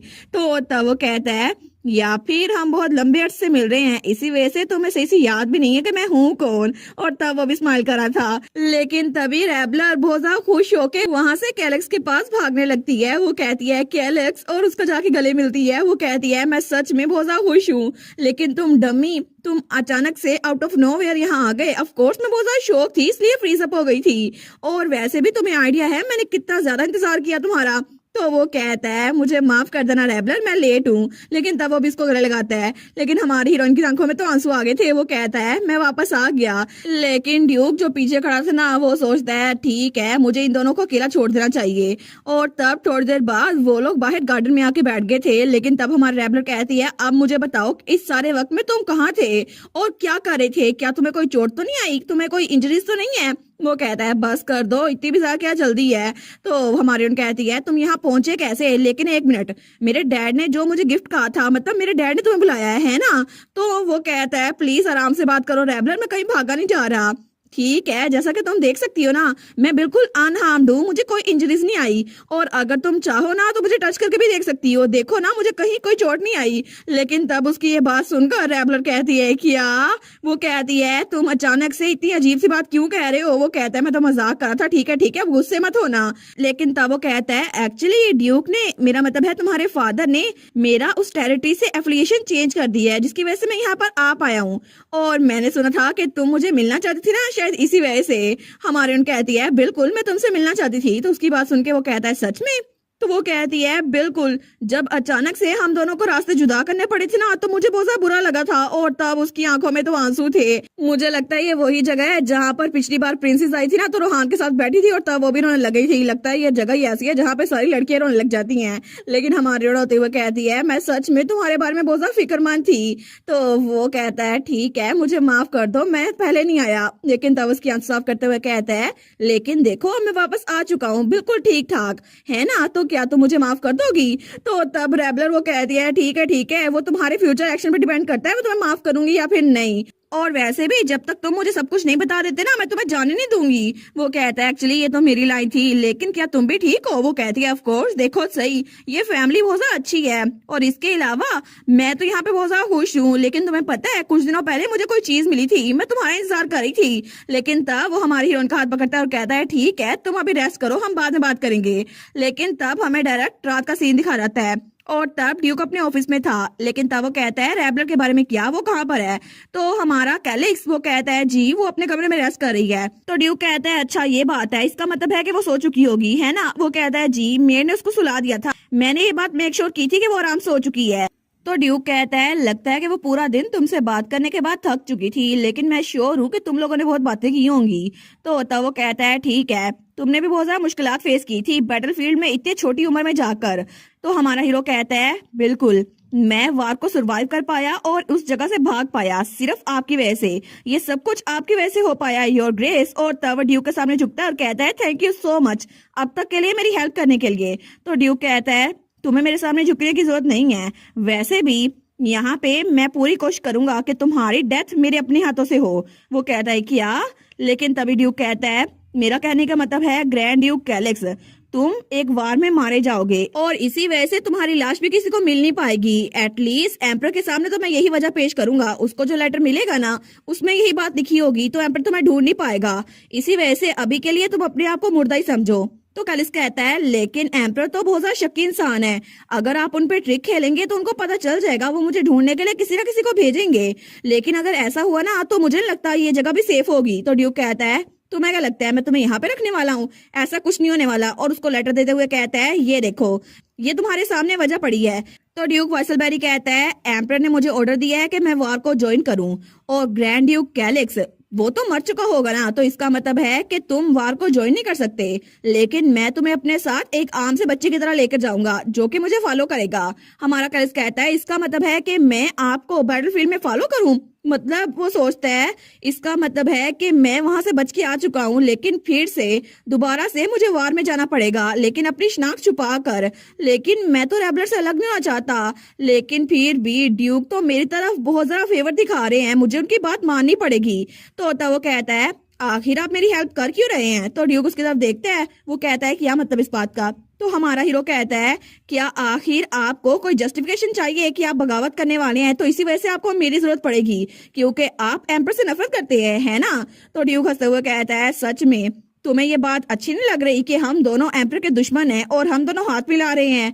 वैसे भी तुम्हें एम्पर से नफरत है और मैं भी कर्टिस यानी कि एम्पर को डिस्पोज करना चाहता हूँ, इसी वजह से मैं तुम्हारी हेल्प करने पे फोकस कर रहा हूँ। और इसके अलावा मेरी बेटी भी तुम्हें पसंद करती है ग्रैंड ड्यूक कैलिक्स, और इसीलिए मैं चाहता हूँ कि मेरी बेटी खुश रहे। लेकिन उसकी बात सुनकर कैलिक्स तो ब्लश करने लग गया था। वो कहता है क्या मतलब, आखिर आप इस सब में रैबलर को क्यों लेके आ रहे हैं? प्लीज ऐसी स्टेटमेंट ना करें जिससे किसी को गलतफहमी हो जाए। वो बेचारा तो बड़ा फ्लस्टर्ड हो गया था। लेकिन ड्यूक सोचता है कि तो अभी भी बच्चा है। लेकिन तब वो कहता है जैसा कि तुमने कहा एम्पर हम पे नजर रखेगा और ये जगह भी बिल्कुल भी सेफ नहीं है, और इसी वजह से मैं तुम्हें अपने साथ लेकर जाऊंगा। मैं तुम्हारे लिए अरेंजमेंट करवा दूंगा ताकि तुम मर्सरी के एक बैंड में कहीं फिट हो जाओ और तब तक के लिए यहीं पर हो और अब तुम यहाँ से जा सकते हो, लेकिन इस दौरान अपना रैबलर के साथ आराम से वक्त गुजारना। वो कहता है जी जी मैं समझ गया। लेकिन तब हमारा कैलिक्स जा रहा था तो ड्यूक कहता है बाय द वे, रैबलर ने पहले कहा था कि वो तुम्हें कुछ देना चाहती है, जो चीज उसे फॉरेस्ट में मिली थी, क्या तुमने अभी तक वो देखी? तो हमारा हीरो कहता है नहीं, अभी तक उसने मुझे वो चीज दी नहीं है, लेकिन उसने मुझे बताया था वो कोई अंडे की बात करी है, शायद कोई लकी एग है। तो ड्यूक कहता है अच्छा एक अंडा, चलो मैं उम्मीद करता हूँ कि जैसा ये है ना बिल्कुल वैसा ही हो। तो हमारा हीरो सोचता है क्या मतलब, क्या ड्यूक को पता है वो क्या चीज है, लेकिन उसके बारे में क्या? और तभी दूसरी तरफ हमें हमारी रैबलर का कमरा दिखाया जाता है, जहाँ पे वो तो आराम सोई हुई थी और उस बेचारी को पता ही नहीं था कि दूसरे कमरे में उसके बारे में बात हो रही है। तो तभी उसके कमरे में वहां पर एक कपड़े के ऊपर एग रखा हुआ था जो वो जंगल से लेके आई थी, लेकिन तभी वो एग थोड़ा सा मूव करता है और हमारी हीरोइन तो सोई हुई थी, लेकिन तभी वो अंडा उसमें क्रैक आता है और तभी उस अंडे के अंदर से कोई निकलता है। हमें उसका विंग और हॉर्न्स दिखाए जाते हैं और वो था एक क्यूट सा ड्रैगन जो कि रेड कलर का था, लेकिन हमारे रैबलर को पता नहीं था। तो तभी वो आवाज निकालता है ताकि रैबलर को जगा सके, लेकिन अभी तो रैबलर सोई हुई थी, उस बेचारी को तो पता भी नहीं था कि वो अंडा सच में हैच हो गया है और उसके अंदर सच में एक ड्रैगन था जो कि वो कैलिक्स को देने वाली थी, लेकिन इस बार तो वो सच में अंडा हैच हो भी चुका था और ये तो क्यूट सा ड्रैगन था। हमें सुबह के वक्त ड्यूक का मेंशन दिखाया जाता है, तो तभी हमारी रैबलर जब उठती है ना तो उसको पता चलता है कि वो ड्रैगन वहीं पर लेटा हुआ है और वो हैच हो चुका है। तो जैसे ही हमारी रैबलर उस ड्रैगन को देखती है, वो तो उसके बेड पे आके सो चुका था, तो वो तो बड़ी दूर हो गई थी, लेकिन तभी वो उस एग को देखती है जो कि टूटा हुआ था। वो सोचती है इतनी जल्दी हैच हो गया और तभी उसके चिल्लाने की आवाज आती है। तो जल्दी से उसकी मेड शार्लेट भाग के उसके कमरे में आती है। वो कहती है माय लेडी क्या हुआ है? और तब उसके बाद हमारी हीरोइन हमें बताती है ड्रैगन का हैच होना ये तो बहुत बड़ा इवेंट है ना? लेकिन जब मैंने ड्यूक से बोला तो उन्होंने कहा अगर तुम्हें चाहिए तो तुम इसको रख सकती हो। उन्होंने कोई खास रिस्पॉन्स नहीं दिया, लेकिन शार्लेट मेरी मेड, जब मैंने उससे इस बारे में पूछा तो उसने कहा अगर आप चाहें तो मैं इसको डिस्पोज कर सकती हूँ। लेकिन सच में वो लोग तो बिल्कुल सरप्राइज ही नहीं थी कि ये ड्रैगन मेरे पास है, लेकिन सबसे ज्यादा सरप्राइज रोआन था। वो कहता है सच्ची ये बिल्कुल असली है? तो हमारी हीरोइन सोचती है ये होता है नॉर्मल रिएक्शन, फिर भी ये पूरा वक्त सोता रहता है, शायद ये अच्छी चीज है, लेकिन अभी ये लोगों पे आग उगलना तो नहीं शुरू कर देगा है ना? वो थोड़ी परेशान हो गई थी, लेकिन तब वो टहलने के लिए बाहर आई थी गार्डन में, तो वहां पर कोई गुजर रहा था। वो था हमारा कैलिक्स जो कि अपनी सोचों में गुम था। तो वो उसको देखती है, वो सोचती है कैलिक्स बिल्कुल अब तो इसको टेरिटरी छोड़ के जाना पड़ेगा ना। लेकिन तभी वो उसको देखती है और उसको बुलाती है। वो सोचती है एम्पर को अगर पता चल गया कि कैलिक्स यहाँ पर है फिर तो बहुत ज्यादा डेंजरस होगा ना, इसी वजह से उसे अपने आप को मर्सनरी के तौर पर डिस्गाइज करना पड़ेगा। लेकिन तब उसे कहती है क्या तुम रेडी हो? तो कैलिक्स कहता है हाँ बिल्कुल मैं अभी निकलने ही वाला हूँ। और तब उसके पास आके कहता है सॉरी रैबलर, जैसे ही हम मिले हैं हमें दोनों को अलग होना पड़ रहा है फिर से। तो हमारी हीरोइन कहती है कोई बात नहीं, मैं तो बस इसी बात पे खुश हूँ कि हम लोग मिल पाए। लेकिन वो सोचती है मेरे चेहरे पे साफ साफ लिखा है कि मैं चाहती हूँ यहाँ से ना जाए। तो वो उसका हाथ पकड़ता है और कहता है बस मेरे लिए थोड़ा और इंतजार करना ठीक है, क्योंकि जैसे ही चीजें सारी सेटल हो गई ना तो मैं एक दिन तुम्हारे पास आऊंगा और तुम्हारे साथ ही खड़ा रहूंगा, ठीक है? तो डेफिनेटली मैं वापस आऊंगा। और तब उसकी तरफ स्माइल करके देखते हैं, लेकिन हमारी हीरोइन वो भी स्माइल करती है। वो कहती है ठीक है तो मैं तुम्हारा इंतजार करूंगी कैलिक्स। और उसके बाद कैलिक्स की बग्गी वहां से चली गई थी और हमारी हीरोइन पीछे ही खड़ी थी। वो तो बहुत ज्यादा उदास हो गई थी उसको जाता हुआ देखकर। लेकिन तभी ड्यूक वहां पर आता है और हमारे रैबलर को बुलाता है। वो कहता है रैबलर, तो हमारी हीरोइन कहती है जी। तो वो कहता है क्या तुम और रोआन दोनों मेरे ऑफिस में आ सकते हो? मुझे तुम लोगों को बहुत इंपॉर्टेंट बात बतानी है। तो हमारी सोचती है क्या कौन सी इंपॉर्टेंट बात? और थोड़ी देर बाद जब वो लोग ऑफिस में पहुंचे थे ना तो ड्यूक कहता है डिप्लॉयमेंट, मैं डिप्लॉयमेंट के लिए जा रहा हूँ। वो कहती है डिप्लॉयमेंट? सच में? क्या आप फिर से जंग में जा रहे हैं? वो कहता है बिल्कुल। तो हमारी कहती है लेकिन कब? तो ड्यूक कहता है ऐसा लगता है कि जल्द ही डिपार्चर सेरेमनी एम्पीरियल पैलेस में रखी जाएगी, तो फिर मुझे जल्दी निकलना होगा। हमारी सोचती है क्या इतनी जल्दी? लेकिन तब ड्यूक कहता है जब तक मैं यहाँ से दूर रहूंगा ना इस पूरी टेरिटरी के मैनेजमेंट रोआन संभालेगा। तो रोआन कहता है जी फादर मैं समझ गया। तो हमारे तो सैड हो गई थी। वो सोचती है वो टाइम आ ही गया है ना, क्योंकि ओरिजिनल स्टोरी के हिसाब से अब से 10 सालों तक ड्यूक को जंग में रहना पड़ेगा और ये वही वक्त होगा जब वो बगावत के लिए पूरा प्लानिंग करेगा। लेकिन दूसरे लफ्जों में कहें तो अगर ड्यूक अभी गया तो वो 10 सालों तक लौट नहीं पाएगा और इस सारे वक्त में ना सिर्फ ड्यूक चला जाएगा बल्कि मुझे भी एम्पीरियल पैलेस लौटना पड़ेगा। तो क्या मैं दोबारा से प्रिंसेस की कठपुतली बन के रहूंगी? मुझे यहाँ से नहीं जाना। वो सोचती है एम्पर तो मुझे जरूर समन करेगा, तो आखिर मैं क्या करूं? लेकिन तभी उसका डैड उसको देखता है और उसके पास आता है। वो कहता है रैबलर, तुम प्लीज फिक्र मत करो, चाहे मैं यहाँ से जा रहा हूँ लेकिन तुम्हारा भाई रोहान यहीं पर है और तुम्हें कहीं जाना नहीं पड़ेगा, ठीक है? और मैं हमेशा तुम्हारी साइड पर रहूंगा, तो तुम्हें फिक्र करने की कोई जरूरत नहीं है। और अगर तुम्हें कोई मसला हो ना तो रोहान से कहना, वैसे भी वो यहीं पर है। लेकिन तब रैबलर तो रोने वाली हो गई थी। तो ड्यूक कहता है तुम्हें डरने की कोई भी जरूरत नहीं है, सब कुछ बिल्कुल ठीक रहेगा, तो तुम्हें फिक्र करने की कोई भी जरूरत नहीं है, ठीक है? वो सोचती है बिल्कुल ड्यूक सही कह रहे हैं, क्योंकि अब डरने से कुछ भी सोल्व नहीं होगा। वो कहती है कि आप हमेशा मेरी साइड पे रहेंगे? ड्यूक कहता है बिल्कुल। तो हमारे कहती है मैं तो मजाक करी थी, मुझे ये बताएं कि आपके कैंपेन की प्रिपरेशन क्या वो ठीक हो गई है? तो वो कहता है हाँ हाँ वो तो हो रही है, लेकिन मैं मजाक नहीं कर रहा था, मैं सच में तुम्हें अपनी टॉप प्रायोरिटी समझता हूँ। तो रोहान भी स्माइल करता है, लेकिन तभी थोड़ी देर बाद वो भी थोड़ा सीरियस हो गया था अपने डैड के जाने के बारे में सुनकर, और उसको रैबलर की भी टेंशन हो रही थी। लेकिन तब हमें डायरेक्ट शाम का वक्त दिखा जाता है और वो बग्गी जिसमें कैलिक्स जा रहा था। तो वो सोचता है मुझे यकीन नहीं आता कि वो सच में एक ड्रैगन ही था। और तब हमें कल रात का सीन दिखा जाता है जब सबसे पहले हमारे कैलिक्स ने उस ड्रैगन को देखा था। लेकिन कैलिक्स तो उस ड्रैगन को देखकर बहुत ही जरा शॉक हो गया था। वो सोचता है सच में मैं तो रैबलर को चेक करने के लिए आया था कि वो सो रही है या फिर नहीं, लेकिन ये तो बहुत ज्यादा शॉकिंग सीन है। एक ड्रैगन, वो भी असलियत में, वो यहाँ पर है, इसी वजह से मैं डर गया। लेकिन वो ड्रैगन तो बड़े आराम से बैठा हुआ था वहां पर। तो कैलिक्स उसकी तरफ हाथ बढ़ाता है। वो सोचता है क्या ये सच में एक असल ड्रैगन है? तो तब वो ड्रैगन तो बड़ा आराम से चिल होकर बैठा हुआ था, और जैसे ही हमारा कैलिक्स उसकी तरफ हाथ बढ़ाता है ना, तो वो बड़े आराम से उसको अपने आप को टच करने देता है। लेकिन तब जैसे ही कैलिक्स का हाथ उसके चेहरे के करीब पहुंचने लगता है, तो वो ड्रैगन अपनी पावर्स उसको थोड़ा सा यूज करता है, और उसकी पावर्स की वजह से वहां पर इनके थोड़ी सी रोशनी फैल रही थी और थोड़ी सी बिजली वो कैलिक्स को भी लगती है। तो कैलिक्स अपनी आंख बंद करता है। वो सोचता है क्या मुझे दर्द हो रहा है, लेकिन मेरी पीठ पर कुछ है जो मुझे लगता है कि अनलीश हो रहा है, और वहां पर ड्रैगन का मार्क था, क्योंकि असल में कैलिक्स वो भी ड्रैगन का डिसेंडेंट था। लेकिन उस रेड ड्रैगन की वजह से उसका मार्क वो थोड़ा थोड़ा अनसील हो रहा था। लेकिन थोड़ी देर बाद ही वो छोटू सा ड्रैगन थक गया था और वहां पे आराम से बैठ गया था। तो हमारा कैलिक्स सोचता है क्या ये थक गया, इसका मतलब है अभी ये बेबी है इसी वजह से। लेकिन तब उसको भी बड़ा पसीना आ रहा था। वो सोचता है जिस वक्त मैंने उस ड्रैगन को हाथ लगाया ना, उसी वक्त मेरी पूरी बॉडी में थोड़ी थोड़ी करके पेन महसूस हो रही थी। मुझे लगता है कि मेरी बैक पर जो ड्रैगन की सील थी ना, जिसकी वजह से मैं ड्रैगन शिफ्ट नहीं कर पाता था, मुझे लगता है कि वो सील थोड़ी थोड़ी करके ब्रेक हो रही है। तो इसका मतलब है कि वो ड्रैगन अगर बड़ा हो गया तो क्या पता वो मेरी हेल्प कर पाए। और वैसे भी अभी तो वो हैच हो रहा है, इसी वजह से उसकी पावर्स इनसुफिशिएंट थी। लेकिन जैसे ही वो एक अडल्ट बन गया और मैं भी तब तक अडल्ट बन जाऊंगा, तो इसका मतलब है कि मैं अपनी पावर्स को मुकम्मल तौर पे इस्तेमाल कर सकता हूँ। तो अपनी मुट्ठी बंद करते हुए सोचता है, और अगर ऐसा दिन आया जब मैं अपनी पावर्स को इस्तेमाल कर पाया, तो फिर एम्परर तुम मुझसे बच के रहना, क्योंकि मैं अपना बदला खुद अपने हाथों से लूंगा।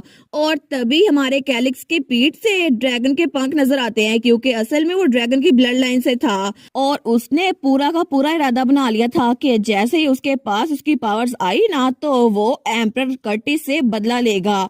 हमें एम्पीरियल पैलेस का सीन दिखा जाता है जो कि पूरा चमक रहा था। लेकिन तभी वहां पर कोई रुकता है। वो कहता है हम लोग पहुंच गए, और वो थी हमारी रैबलर, ड्यूक और रोआन, और वो तीनों एम्पीरियल पैलेस आ चुके थे। लेकिन हमारी हीरोइन वहां पर देखकर सोचती है मैं कितने लंबे अरसे बाद एम्पीरियल पैलेस आई हूँ, लेकिन मैंने कभी इमेजिन नहीं किया था कि मैं खुद अपने कदमों पे चल के यहाँ पे आऊंगी अपनी मर्जी से। मगर हम लोग अब यहाँ पे पहुंच चुके हैं, तो ड्यूक तो एम्पर के साथ बात करेगा और रोआन वो नोबल हेयर्स के साथ गैदरिंग करेगा। इसका मतलब है कि मैं बिल्कुल फ्री होंगी, तो मेरे लिए क्या, मैं क्या करूंगी। लेकिन तभी वहां पर कोई कहता है रोआन, और हमारी हीरोइन तो सोचती है ये आवाज, ये तो मैं बिना किसी शक के कह सकती हूँ ये प्रिंसेस ही है। तो रोआन भी पीछे मुड़कर देखता है और वहां पे सच में प्रिंसेस ही थी। वो सोचती है मुझे पता था रोआन यहाँ पर है तो प्रिंसेस यहाँ पर जरूर आएगी। और तब प्रिंसेस वहां पे अपनी मेट के साथ आ रही थी। लेकिन तभी वो दूर से कह रही थी, रोआन वेलकम यहाँ पर, तुमने अपना प्रॉमिस निभाया है ना, तुमने कहा था कि तुम मुझसे मिलने के लिए जरूर आओगे। तो रोआन कहता है, योर हाइनेस। हमारे सोचती है, ऑफ कोर्स ये बात तो पूरी कंफर्म है कि प्रिंसेस मेरे भाई रोआन को पसंद करती है, इसी वजह से वो डायरेक्टली बाहर खुद आ गई, वरना कभी भी प्रिंसेस किसी को ग्रीट करने के लिए बाहर नहीं आती। लेकिन वो तो खुश हो रही थी, वो सोचती है चलो कोई बात नहीं, रोआन और प्रिंसेस की लव स्टोरी अच्छी चलेगी।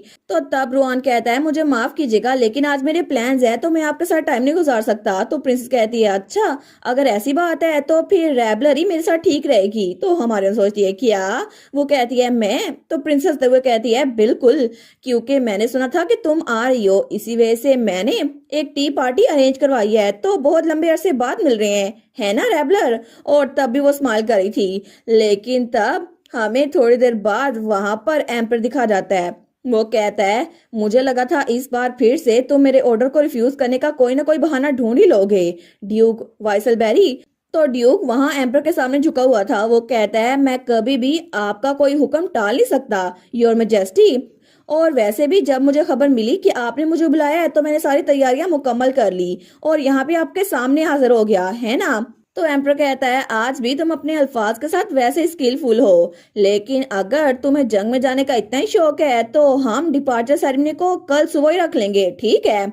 और वैसे भी मैं खुद चाहता हूँ कि तुम जल्दी बैटलफील्ड में लौट जाओ, जितना जल्दी हो सके उतना जल्दी। लेकिन ड्यूक वो सोचता है, यहाँ पर इसने एम्पीरियल पैलेस में डिपार्चर सेरेमनी रखने का फैसला ये क्यों किया? ये तो बिल्कुल ऑब्वियस है, क्योंकि एम्परर की डिक्री के हिसाब से ड्यूक वाइसलबेरी उसको बैटलफील्ड में एक बार फिर से लौटना पड़ेगा। तो ये तो बिल्कुल ऐसा ही है जैसे मेरी गर्दन में जंजीर है और वो जंजीर किसी और के हाथ में नहीं बल्कि एम्पर के हाथ में है, और कोई भी एम्पीरियल कमांड से बच नहीं सकता, चाहे वो कोई ड्यूक ही क्यों ना हो। लेकिन तब वो उठता है और कहता है, ठीक है मैं समझ गया, जैसा आप कहेंगे मैं वैसा ही करूंगा। तो एम्पर वो हंसता है, वो कहता है, सच में?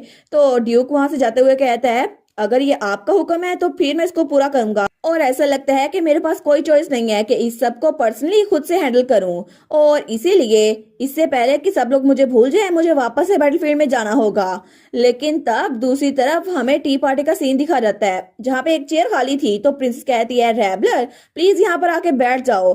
तो हमारी रैबलर वो सोचती है, मैं यहाँ पर आई क्यों गई, लेकिन उसके साथ उसकी मेड शार्लेट भी थी। तो तब वहां पे प्रिंसेस की दोस्तें वो भी रैबलर को देख रही थी, लेकिन हमारी अन सोचती है, इनकी नजरें ये तो मुझे पूरा स्कैन कर रही हैं। ऐसा लगता है कि इनको लगता है कि मैं पोजन टेस्टर के तौर पे वापस नहीं आई बल्कि एक ड्यू की डॉटर के तौर पे वापस आई हूँ। ऑफ कोर्स इनको थोड़ा अजीब लगेगा, और ये जो मेड्स यहाँ पर खड़ी है ना, कभी मैं इनके साथ काम किया करती थी लेकिन इस वक्त मैं इनकी मेहमान बनकर आई हूँ। तो प्रिंसेस कहती है, आप रेबलर यहाँ पर आ गई है तो हम लोग अभी शुरू करते हैं। तो हमारे सोचती है कि लेकिन तभी उसके सामने मार्शमेलो की एक प्लेट थी। तो हमारे सोचती है, मार्शमेलोस मुझे तो ये स्टार्ट से पसंद नहीं थे, लेकिन मुझे प्रिंसेस के पोजन टेस्ट होने की वजह से ये खाने पड़ते थे। लेकिन वो सोचती है, अब मुझे ये सारे के सारे खाने की जरूरत नहीं है ना, मुझे अपने आप को फोर्स नहीं करना पड़ेगा, मैं बस एक बाइट लूंगी, लेकिन पहले प्रिंसेस स्टार्ट करेंगी। तो तब वो प्रिंसेस की तरफ देखती है, लेकिन प्रिंसेस स्माइल करके उसी की तरफ देख रही थी। तो हमारे सोचती है कि आप प्रिंसेस खाना शुरू क्यों नहीं कर रही, लेकिन प्रिंसेस वो कहती है, रैबलर क्या हुआ है, आखिर तुम खा क्यों नहीं रही? तो हमारी हीरोइन सोचती है कि क्या प्रिंसेस को इस बारे में कोई आइडिया नहीं है। लेकिन तभी एक मेड प्रिंसेस के कान में कहती है, ये प्रॉपर नहीं होगा कि ड्यूक की बेटी एम्पीरियल हाइनेस से पहले खाना शुरू कर दे, तो इसलिए आपको खाना शुरू करना पड़ेगा। लेकिन प्रिंसेस मासूम बनते हुए कहती है, ओरिजिनली वो तो मेरी पोजन टेस्टर थी ना, इसी वजह से मैं चाहती हूँ रैबलर पहले खाए। तो हमारी हीरोइन वो सोचती है, क्या ये जानबूझ के ये बात कह रही है? लेकिन तभी प्रिंसेस के एक दोस्त खड़ी होकर कहने लगती है, वो तो पहले की बात थी ना। लेकिन प्रिंसेस वो कहती है, चलो भी खा लो इसको, जल्दी करो। तो हमारे सोचती है, इसके चेहरे पे जरा भी बिल्कुल भी गिल्टी फील नहीं हो रहा, लेकिन आम हालात में ये प्रॉपर एटिकेट होता है कि कोई भी होस्ट वो पहले खाना शुरू करे। मगर इस बार मुझे लगता है कि ये सब कुछ नहीं होगा। तो वो मेड्स आपस में बातें कर रही थी, क्या सच में प्रिंसेस को अभी भी अंदाजा नहीं हुआ?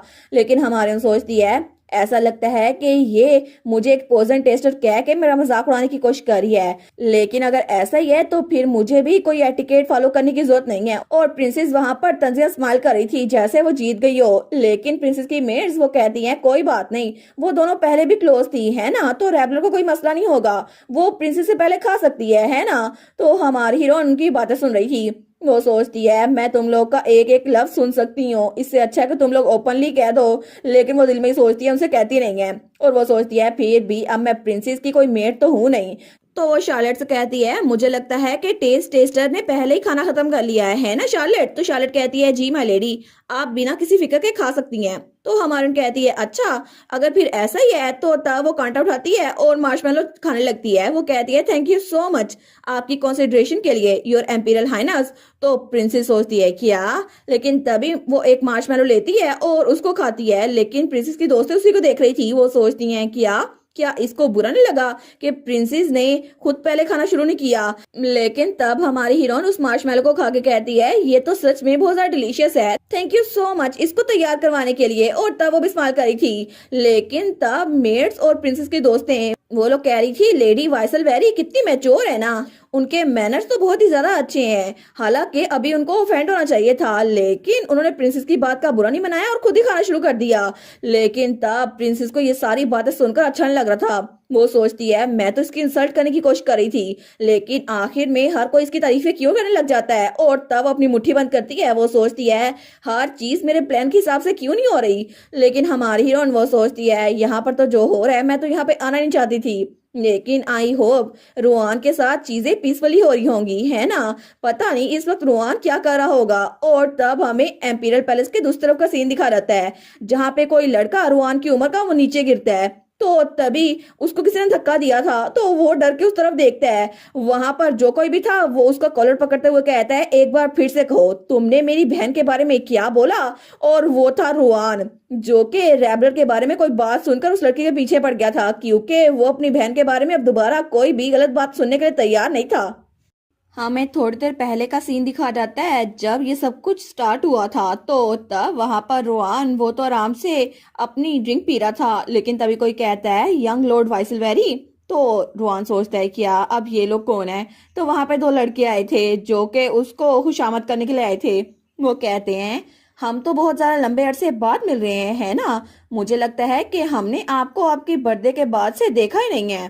तो रोहन कहता है अच्छा, लेकिन तब वो लड़के उसके पास आके बातें करने लग गए थे। तो रोहन तो आराम से जूस पिए जा रहा था। वो सोचता है ये ब्राउन बालों वाला ये तो ट्रोपी फैमिली का सबसे बड़ा बेटा है, लेकिन ये दूसरा लाल बालों वाला ये कौन है? इसका नाम तो मुझे सच में याद ही नहीं है। लेकिन तभी उनमें से कोई कहता है ऑनेस्टली ड्यूक वाइसलवेरी वो तो बहुत एक्स्ट्रा ऑर्डिनरी इंसान है ना? उन्होंने तो एक क्रिमिनल की बेटी को अडॉप्ट किया था। लेकिन तभी उनकी बात सुनकर रोआन जूस पीते पीते वो रुक जाता है। तो तब वो ब्राउन बालों वाला कहता है अगर मैं होता ना तो मैं कभी भी ये बर्दाश्त नहीं कर पाता, लेकिन शायद मैं हिज मजेस्टी को डायरेक्टली मना कर देता। तो वो दूसरा ब्लोंड बालों वाला कहता है सच में एम्पीरियल प्रिंसेस ये सब कुछ उनकी वजह से हुआ है, वो तो बहुत ही ज्यादा जेनरस है। आफ्टर ऑल ये तो वही लड़की है ना जिसको मर जाना चाहिए था। तो तब वो रेड बाल वाला कहता है लेकिन वो तो अब एक ट्रेटर की बेटी से डायरेक्ट अब एक ड्यूक की बेटी बन चुकी है, ये कितना बड़ा लक है ना उसकी तरफ। लेकिन वो ब्लॉन्ड बालों वाला तो बोली जा रहा था। वो कहता है लेकिन फिर भी उसकी पूरी की पूरी फैमिली वो खत्म हो चुकी है, लेकिन वो इकलौती जिंदा बची है। कितना आयरॉनिक है ना? सच में मैंने तो ये बात भी सुनी थी कि वो अब तो ड्यूकल फैमिली की असली मेंबर बन चुकी है, लेकिन आखिर कोई इतना शेमलेस कैसे हो सकता है? अगर यही सब कुछ चलता रहा ना तो वो तो हेड ऑफ द ड्यूकल हाउस की पोजीशन पे भी एम करती रहेगी। लेकिन ये सब कुछ सुनकर रोआन को बिल्कुल भी अच्छा नहीं लग रहा था। उसके हाथ में जो जूस है ना वो भी नीचे गिर जाता है। लेकिन तब वो लड़का तो बोली जा रहा था ऑनेस्टली क्या ये बेहतर नहीं होगा कि अभी हम उसको डिस्पोज कर दें, अगर हम कर सकते हैं तो तब रोआन की तो बस हो गई थी। तो वो लड़का कहता है आपको इस बारे में क्या लगता है यंग लॉर्ड? लेकिन तभी रोआन वो उसकी तरफ हाथ बढ़ा रहा था। तो वो लड़का कहता है जी। लेकिन तब उन लोगों की फाइट शुरू हो गई थी, क्योंकि रोआन को ये बात बिल्कुल अच्छी नहीं लगी थी। तो बाकी मेट्स कहती हैं यंग लॉर्ड ये तो लड़ाई हो रही है, प्लीज कोई तो इनको रोको। और थोड़ी देर बाद हमें फिर से वही सीन दिखा रहता है जब रोआन ने उस लड़के का कॉलर पकड़ा हुआ था। वो कहता है तुमने मेरी बहन के बारे में क्या बोला? तुम सच में बहुत ही ज्यादा बकवास करते रहे हो। आखिर मसला क्या है? अब तुम चुप क्यों हो गए? तो वो लड़का कुछ बोल ही नहीं पाता। तो रोआन कहता है एक बार फिर से, सिर्फ एक बार फिर से बोलो। तो तभी पीछे से कोई कहता है रोआन, और वो रैबलर की आवाज थी। तो रोआन पीछे देखता है। वो सोचता है क्या रैबलर? लेकिन वो यहाँ पर क्या कर रही है? लेकिन तभी वहां पर रैबलर भागती हुई आ रही थी और उसके पीछे प्रिंसेस थी। रैबलर कहती है तुम ये क्या कर रहे हो रोआन? तो रोहान कहता है तुम यहाँ पर क्या कर रही हो रेबलर, तुम्हें यहाँ पर नहीं आना चाहिए था। तो रेबलर कहती है मेड मेरे पास भागती हुई आई और उसने मुझसे कहा कि यहाँ पर कुछ और है, लेकिन आखिर तुम कर क्या रहे हो, और प्रिंसेस के पीछे ही थी। लेकिन तब रेबलर कहती है तुमने आखिर ऐसा क्यों किया, तुम्हें चोट तो नहीं लगी है ना। लेकिन तभी वो लड़का वो कहता है योर हाइनेस। तो रोहान भी उस तरफ देखता है तो वो लड़का प्रिंसेस को कहता है प्लीज मेरी बात सुने, मैं तो बस उनके साथ फ्रेंडली होने की कोशिश कर रहा था, लेकिन अचानक से उन्होंने मुझ पे अटैक कर दिया। तो तब प्रिंसेस सोचती है क्या, वो कहती है रोहान अपने आप को एक्सप्लेन करो। लेकिन रोहान उसकी कोई बात का जवाब नहीं देता, वो मुंह पीछे कर लेता है। तो रेबलर कहती है रोहान मुझे बताओ क्या हुआ था। तो रोहान कहता है उसने ये सब कुछ शुरू किया था, वही था जिसने सबसे पहले हॉरिबल चीजें कहना शुरू कर दी। तो हमारे कहती है हॉरिबल चीजें। तो तभी वो लड़का जो वहां पर था ना उनके साथ, वो कहता है असल में। तो हमारे कहती है जी। तो वो कहता है मैंने सब कुछ देखा था अपनी आंखों से। बात यह है कि यंग लॉर्ड ट्रोपी ने ये सब कुछ कहना शुरू किया, उन्होंने आपके बारे में बहुत ज्यादा इंसल्ट की, इसी वजह से रोहान को गुस्सा आ गया। तो हमारे कहती है क्या तुम मुझे डिटेल्स बता सकते हो। वो कहता है वेल बात यह है। तो रोहान कहता है तुम्हें ये सब कुछ सुनने की जरूरत नहीं है। लेकिन प्रिंसेस वहां पर इग्नोर हो रही थी और उसको ये बात बिल्कुल अच्छी नहीं लग रही थी, उसको तो बहुत ही सारा गुस्सा आ रहा था। वो सोचती है हर कोई रैबलर की फिक्र करता है, सबको उसकी फिक्र क्यों है। तो तब वो बिना कुछ सोच समझे कहती है रोहान माफी मांगो अभी के अभी, मुझे पता है ये बहुत बड़ी डील नहीं थी, लेकिन तुमने सबसे पहले उसको मुक्का मारा, तो अगर तुम मुझसे माफी मांगोगे तो मैं मेक श्योर करूंगी कि ये कोई बड़ा इंसिडेंट ना बन जाए। तो रोहान कहता है बिल्कुल नहीं, मैं माफी नहीं मांगूंगा। प्रिंसेस कहती है क्या तुम माफी क्यों नहीं मांगोगे। वो कहता है मैं माफी मांगू ही क्यों, जबकि मैंने कुछ गलत नहीं किया, मुझे फर्क नहीं पड़ता कि ये कोई बड़ा मसला बन जाए या फिर नहीं, आपको जो करना है आप करती रहे। तो प्रिंस कहती है लेकिन। तो हमारन कहती है तुम हो हैरी टोपी है ना। तो वो लड़का वहीं पर था, वो थोड़ा फ्लिंच होता है। तो हमारी हीरोइन आगे बढ़ते हुए कहती है मैं हूँ रेबलर वाइसलवेरी, और तुम्हें जो कुछ भी कहना ना मुझसे कोई भी मसला है तो प्लीज मेरे चेहरे पे कहो, ऐसे पीठ पीछे मत कहा करो। वो कहता है नहीं वेल बात ये है। तो तब वो आगे कुछ बोल नहीं पाता। हमारी कहती है अगर ये कुछ ऐसा है जो तुम मेरे चेहरे के सामने बोल नहीं सकते तो कम अज कम तुम ये बात तो मेक श्योर करना ना कि ये बात मेरे कानों तक ना पहुंचे, क्या तुम ये भी नहीं कर सकते थे। लेकिन तब वो कहती है तुमने कहा था अगर मैंने माफी ना मांगी तो ये बहुत बड़ा इशू हो जाएगा है ना। तो प्रिंसेस वो सोचती है क्या ये जुबान चला रही है। तो रेबलर कहती है प्लीज फिर ऐसा ही करना, क्योंकि मुझे फर्क नहीं पड़ता, मैं इसको बिल्कुल भी ऐसे ही जाने नहीं दूंगी। और तब रोहान उसकी तरफ हाथ बढ़ाता है और अपनी बहन का हाथ पकड़ लेता है। तो तब वो जाते हुए कहती है अब मैं यहाँ से चलती हूँ, लेकिन हाउस वेसलवेरी के बारे में ये सारी बातें करने से पहले गौर से सोचना। और तब वो जाते हुए कहती है सब लोग मेक श्योर करना कि आप लोगों ने इसको ऑब्जर्व किया हो। लेकिन थोड़ी देर बाद जब वो वापस आई थी ना दूसरी तरफ, वो कहती है रोहान आखिर तुमने फाइट स्टार्ट क्यों की। तो रोहान कहता है ये कोई फाइट नहीं थी, मैंने तो बस उसको एक मुक्का मारा था और उसके बाद उसको कॉलर नहीं छोड़ा था। हमारे कहती है एक ही बात हो गई ना, फाइट ही थी ये, लेकिन तुम्हें इतना गुस्सा क्यों आ गया था, वो भी मेरे लिए। तुम मेरे भाई हो, लेकिन फिर भी सब लोगों में से हर कोई अगर मुझे देखे ना तो सबको ऐसे ही लगेगा कि मैं तुम लोग की फैमिली का फायदा उठा रही हूँ। और हमारन कहती है मुझे फर्क नहीं पड़ता लोग मेरे पीठ पीछे क्या बोलते हैं, मैं बिल्कुल ठीक हूँ। तो रोहान कहता है वेल मैं बिल्कुल भी ठीक नहीं हूँ, लोग को ये सब कुछ नहीं बोलना चाहिए, तुमने कुछ भी गलत नहीं किया, तो आखिर हर कोई तुम्हारे बारे में ऐसी बातें क्यों करता है। और वैसे भी कोई भी तुम्हारे खिलाफ कोई बात करेगा मैं चुप नहीं बैठूंगा, क्योंकि तुमने कुछ गलत नहीं किया। और ये सब कुछ तो मेरे साथ भी होता आ रहा है, इसलिए मैं समझ सकता हूँ ये कैसा फील होता है। इसलिए हर बात पे स्ट्रांग बनने का प्रिटेंड मत करना, क्योंकि असलियत में तुम बिल्कुल भी स्ट्रांग नहीं हो। तो तब वो सोचती है मैं इसको बदल नहीं सकती, क्योंकि बाहर की दुनिया के लिए मैं सिर्फ एक क्रिमिनल की बेटी हूँ जो कि इतनी लकी थी कि ड्यूकल हाउस में आ सकी है। लेकिन वहां पर तो हर कोई मेरा ख्याल रखता है, मुझे ऐसे ट्रीट करता है जैसे मैं वहां से बिलोंग करती हूँ, और वहां पर तो ड्यूक मेड्स और हर कोई मेरा ध्यान रखता है। लेकिन बाहर की दुनिया वो इतनी भी काइंड नहीं है। वो सोचती है फिर भी ये बात मुझे खुश कर रही है कि कोई मेरी वजह से गुस्सा हुआ था। वो कहती है थैंक यू भाई मेरी वजह से गुस्सा दिखाने के लिए, लेकिन प्लीज इसके बाद मजीद फाइट्स न कीजिएगा। वो कहता है तुम्हें क्या लगता है कि मैं हर किसी से फाइट करता रहता हूँ। वो कहती है ठीक है, लेकिन मोर इम्पोर्टेंटली मुझे लगता है कि हमें ट्रोपी फैमिली से बहुत बड़ी प्रोटेस्ट सुनने को मिलेगी। तो रोहान कहता है हो ही ना जाए ऐसा, क्योंकि वो तो एक उंगली भी नहीं उठा पाया था मुझ पे, मेरे मुक्का मारने पे भी उसने कोई जवाब नहीं दिया था, हालांकि उसे पता था उसने ये सब कुछ गलत बोला है। लेकिन फिर भी अगर वो इतने स्टूपिड हुए तो फॉर्मल प्रोटेस्ट एम्पीरियल कोर्ट के जरिए आएगा, और मुझे लगता नहीं है वो इतने स्टूपिड हैं। तो हमारी सोचती है लेकिन फिर भी अगर ये सब कुछ चलता रहा ना तो फादर को पहले पता चल जाएगा। तो रोहन कहता है क्या फादर को? वो कहती है मे भी अच्छा हो कि उनको किसी और से पता चलने से पहले हम ही उन्हें बता दें। तो रोहन कहता है अच्छा, लेकिन तब हमें अगली सुबह का सीन दिखा जाता है जब ड्यूक को सारी बात पता चल गई थी, जहाँ पे ड्यूक वाइसलवेरी वो जाने से पहले उन दोनों से पूछता है मैंने सुना था कि तुमने ट्रोपी फैमिली के बेटे के साथ लड़ाई की है, लेकिन आखिर इसकी वजह क्या थी? तो तब रुआन तो नजर चुरा रहा था। वो कहता है रुआन रैबलर कोई मुझे बताएगा या फिर नहीं, लेकिन रैबलर भी कुछ बोल नहीं पाती। वो सोचती है आखिर मैं क्या ही एक्सप्लेन करूं। तो ड्यूक सोचता है मुझे लगा ही था ऐसा कुछ होने वाला है, लेकिन मेरे दोनों बच्चे मुझसे बात क्यों नहीं कर रहे? तो तब ड्यूक कहता है क्या तुम्हारे पास कहने के लिए कुछ बचा है रोहान? लेकिन रोहान तो बिल्कुल खामोश था। तो ड्यूक उसको देखता है, वो सोचता है क्या ये कुछ बोलेगा भी या फिर नहीं। तो रैबलर कहती है असल में भाई ने कुछ भी गलत नहीं किया था, ये सब कुछ तो ड्यूक कहता है क्या तुम जीते थे? तो वो दोनों कहते हैं क्या जीते?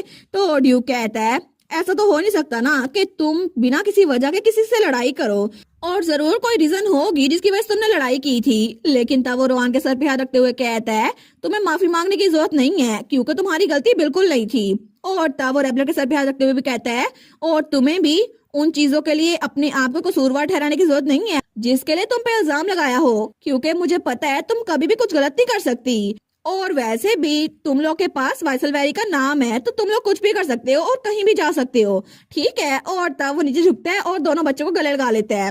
वो कहता है मुझे तुम लोगों पे यकीन है, तुम लोगों ने अच्छा ही काम किया था और ऐसा लगता है कि मेरे बगैर भी तुम लोग अच्छे से मैनेज कर लोगे, है ना? तो हमारी उन कहती है जी बिल्कुल हम लोग कर लेंगे। तो रैबलर सोचती है क्योंकि ड्यूक ने हमेशा हम पे यकीन किया तो मैं भी चाहती हूँ उन पे यकीन करूँ और उनके वापस आने तक उनका इंतजार करूँ। तो रैबलर कहती है आप इस सारे मामले को हम पे छोड़ दें, हम बिल्कुल भी कुछ भी गलत नहीं करेंगे और वापसी में आपको मेक श्योर करना होगा कि आप सेफली वापस आ जाएं, क्योंकि मैंने बहुत सारी चीजें सोची हुई हैं जो मैं आपके साथ करना चाहती हूँ एक फैमिली की तरह। तो प्लीज सेफली वापस आइएगा घर, ठीक है? तो वो सोचती है मैं इनको फिक्र करने की कोई वजह नहीं देना चाहती, इसलिए मैं चाहती हूँ कि वो एक स्माइल के साथ जाएं। लेकिन तब उसकी आंखों से आंसू निकल रहे थे। वो कहती है प्लीज अपना ख्याल रखिएगा फादर, मैं सच में आपको मिस करूंगी। तो ड्यूक उसकी तरफ देखता है तो तभी वो उसके कंधे को पकड़ता है। वो कहता है मेरी बच्ची मैं भी तुम्हें बड़ा मिस करूंगा। लेकिन रोहन कहता है आप रैबलर को मेरे भरोसे छोड़कर जा सकते हैं, मैं उसका अच्छे से ख्याल रखूंगा, आपको बिल्कुल भी फिक्र करने की जरूरत नहीं है। तो ड्यूक कहता है अच्छा ये बात है, तो फिर मेरे इतने अच्छे रिलायबल बच्चे हैं तो मुझे फिक्र करने की कोई जरूरत नहीं है। और तब उनको गुड बाय बोल के वहां से जा रहा था, लेकिन तभी वहां पर टेरेस पे खड़े एम्परर और प्रिंसेस वो भी उसको देख रहे थे और नीचे हमारी हीरोइन रैबलर और उसका भाई रुआन भी उनको जाते हुए देख रहे थे। और तब उनकी की पूरी फौज वहां से जा रही थी जो कि ड्यूक का नाइट ऑर्डर था और एम्परर और प्रिंसेस उनको जाते हुए देखकर खुश हो रहे थे। लेकिन तभी प्रिंसेस की नजर हमारी रैबलर पे पड़ती है जिसके साथ रुआन खड़ा था। तो रुआन कहता है ठीक है हमें भी अपने घर चलना चाहिए। वो कहती है सच में वो इतनी दूर जा रहे हैं। लेकिन प्रिंसेस जब रुआन को देखती है ना रैबलर के पास तो उसको बिल्कुल भी अच्छा नहीं लग रहा था। और तब उसे कल रात की बात याद आती है जब ड्यूक वहां से गुजर रहा था ना हालवे में से। वो कहती है ड्यूक वाइसलवेरी। तो जब वो पीछे देखते हैं तो प्रिंसेस वहां पर खड़ी थी और उसी की तरफ बढ़ रही थी। तो तब प्रिंसेस उसकी तरफ देखकर स्माइल करती है। तो ड्यूक कहता है प्रिंसेस मैं आपको ग्रीट करता हूँ। तो प्रिंसेस उसके पास आते हुए कहती है मुझे खुशी हुई कि मैं आपसे टकरा गई, असल में मुझे आपसे एक बात पूछनी थी ड्यूक। तो ड्यूक कहता है जी आखिर आपको मुझसे क्या पूछना था? तो प्रिंसेस स्माइल करते हुए कहती है क्या आपको याद है जिस दिन मैंने डिसाइड किया था कि रैबलर किस जगह में अडॉप्ट होगी, तो उस दिन मैंने जिस इंसान की तरफ उंगली की थी ना आपने जानबूझ के उसको धक्का दिया था और आप जानबूझ के मेरे सामने आए थे, है ना? ये सब कुछ जानबूझ के किया था आपने, क्या आपने नहीं किया था? तो ड्यूक कहता है आखिर आप किस तरफ रेफर कर रही हैं, मुझे समझ नहीं आ रहा। तो वो कहती है मैं किस तरफ रेफर कर रही हूँ? तो ड्यूक उसके पास आते हुए कहता है क्या आपका मतलब है कि अचानक से मैंने योर हाइनेस के प्लान को खराब कैसे कर दिया और उसे इंटरप्ट कैसे कर दिया, क्योंकि आप चाहती थी कि आप रैबलर को बैरन टाइगली की जगह पे भेजे, है ना? लेकिन अगर आपका ये मतलब है तो फिर आपने बिल्कुल सही समझा था। और तब वो बिल्कुल उसके सामने खड़ा हो गया था। तो प्रिंसेस वो थोड़ा नर्वस हो रही थी। वो कहती है लेकिन क्यों, आखिर आपने ऐसा क्यों किया?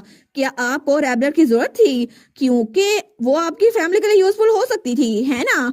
आपको उससे फायदा हासिल करना था।